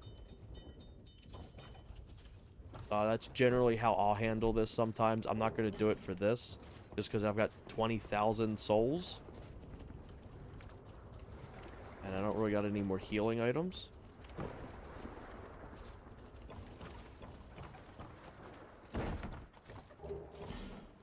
Fuck that.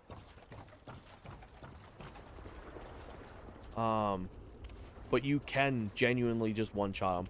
Even somebody like me who's just okay at the game, I can go through this and just one-shot this entire area.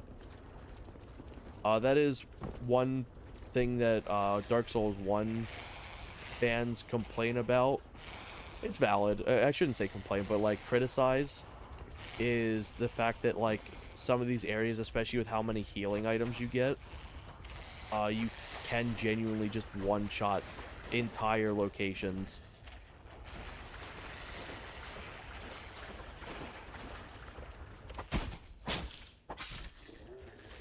Ooh, my rapier's at risk.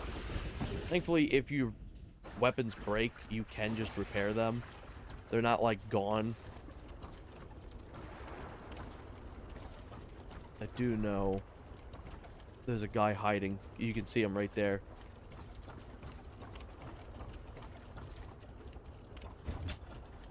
I don't think I'm going to be able to hit him.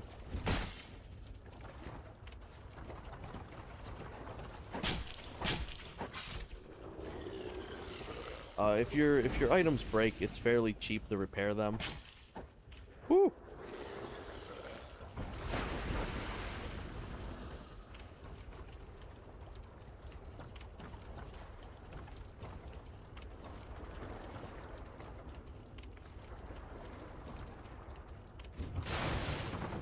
Gotta be very cautious. There's a way for you to lower this thing as well. He offers magic too. I think it's... I don't remember if you hit this or what. It's something you do that activates it.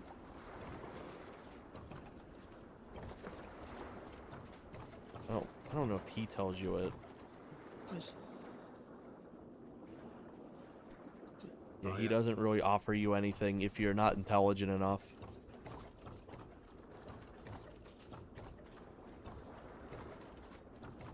Yeah, I know something lowers this bridge. So you can go right in there. Once this is lowered. I can't remember if it's like if it's set on fire or what.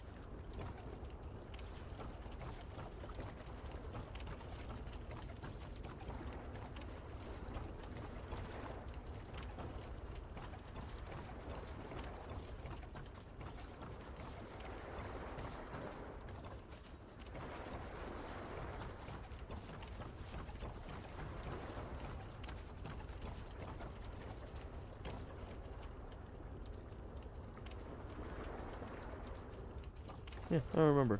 But I can just come back and just do this. So I think for right now, I'm sitting at 3.5 hours in. I'm going to go make some dinner. Almost fell off the edge. Gonna go make some dinner. I'll try to be back, I'd probably say like an hour or two. Just depending. And I want to do some more PS3 stuff. It could be more Dark Souls 2. I have been feeling a Dark Souls kick. It could very much be like COD Zombies. Because I was playing through that earlier and that was fun. That's actually how I figured out I needed to fix a bunch of audio shit. Because PlayStation 3, for some reason, is a nightmare for technical issues. There's so many games that have different picky things for getting audio to work. So I had to get all that fixed up. Put some adaptability in there.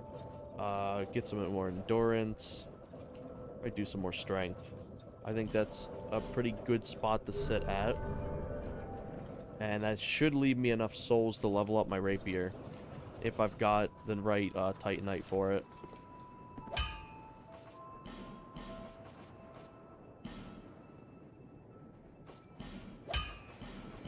Oh yeah, I've got plenty. I just need large Titanite. What's nice too is you can just buy rate from him as well. So if you need Titanite charge, you can just purchase rate from him. However, I don't need any more from him right now. Let me talk to her.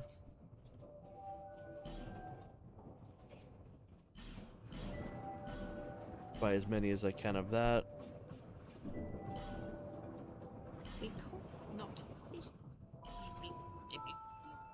Okay, I've expelled her dialogue. Alright, so for this, do I got anything more? I think that should be everything in here. My next playthrough of this, I'll be fighting the Scimitar boss that's in No Man's Wharf and the Pursuer, and doing some more Lost Bastille once I get into there. As I said before, the beginning of this is a very slow start, especially with this class, because it's genuinely a nothing class. So I have to go and essentially build my character as I go with just the scraps and bits that you can get along the way. But now that we're kind of sitting in a fairly decent place, it'll start being smooth sailing from here. As you can see, I cleared No Man's Wharf essentially in one go. And also Tower of Hades, cleared that very quickly. And then once I get enough stuff for the Pursuer, he'll be fairly easy to take down. I'm going to die a chunk of a lot to him, I think. I think he's going to be a boss that takes me a bit. Oh my god, why am I getting so many calls today?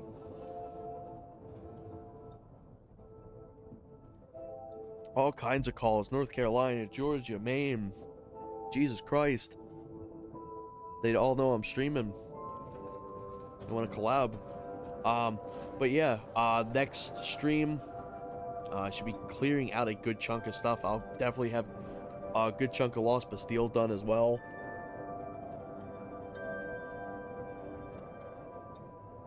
But on that note, I'm going to call it here. So save and quit the game. The game automatically saves all throughout as well. Gonna make dinner.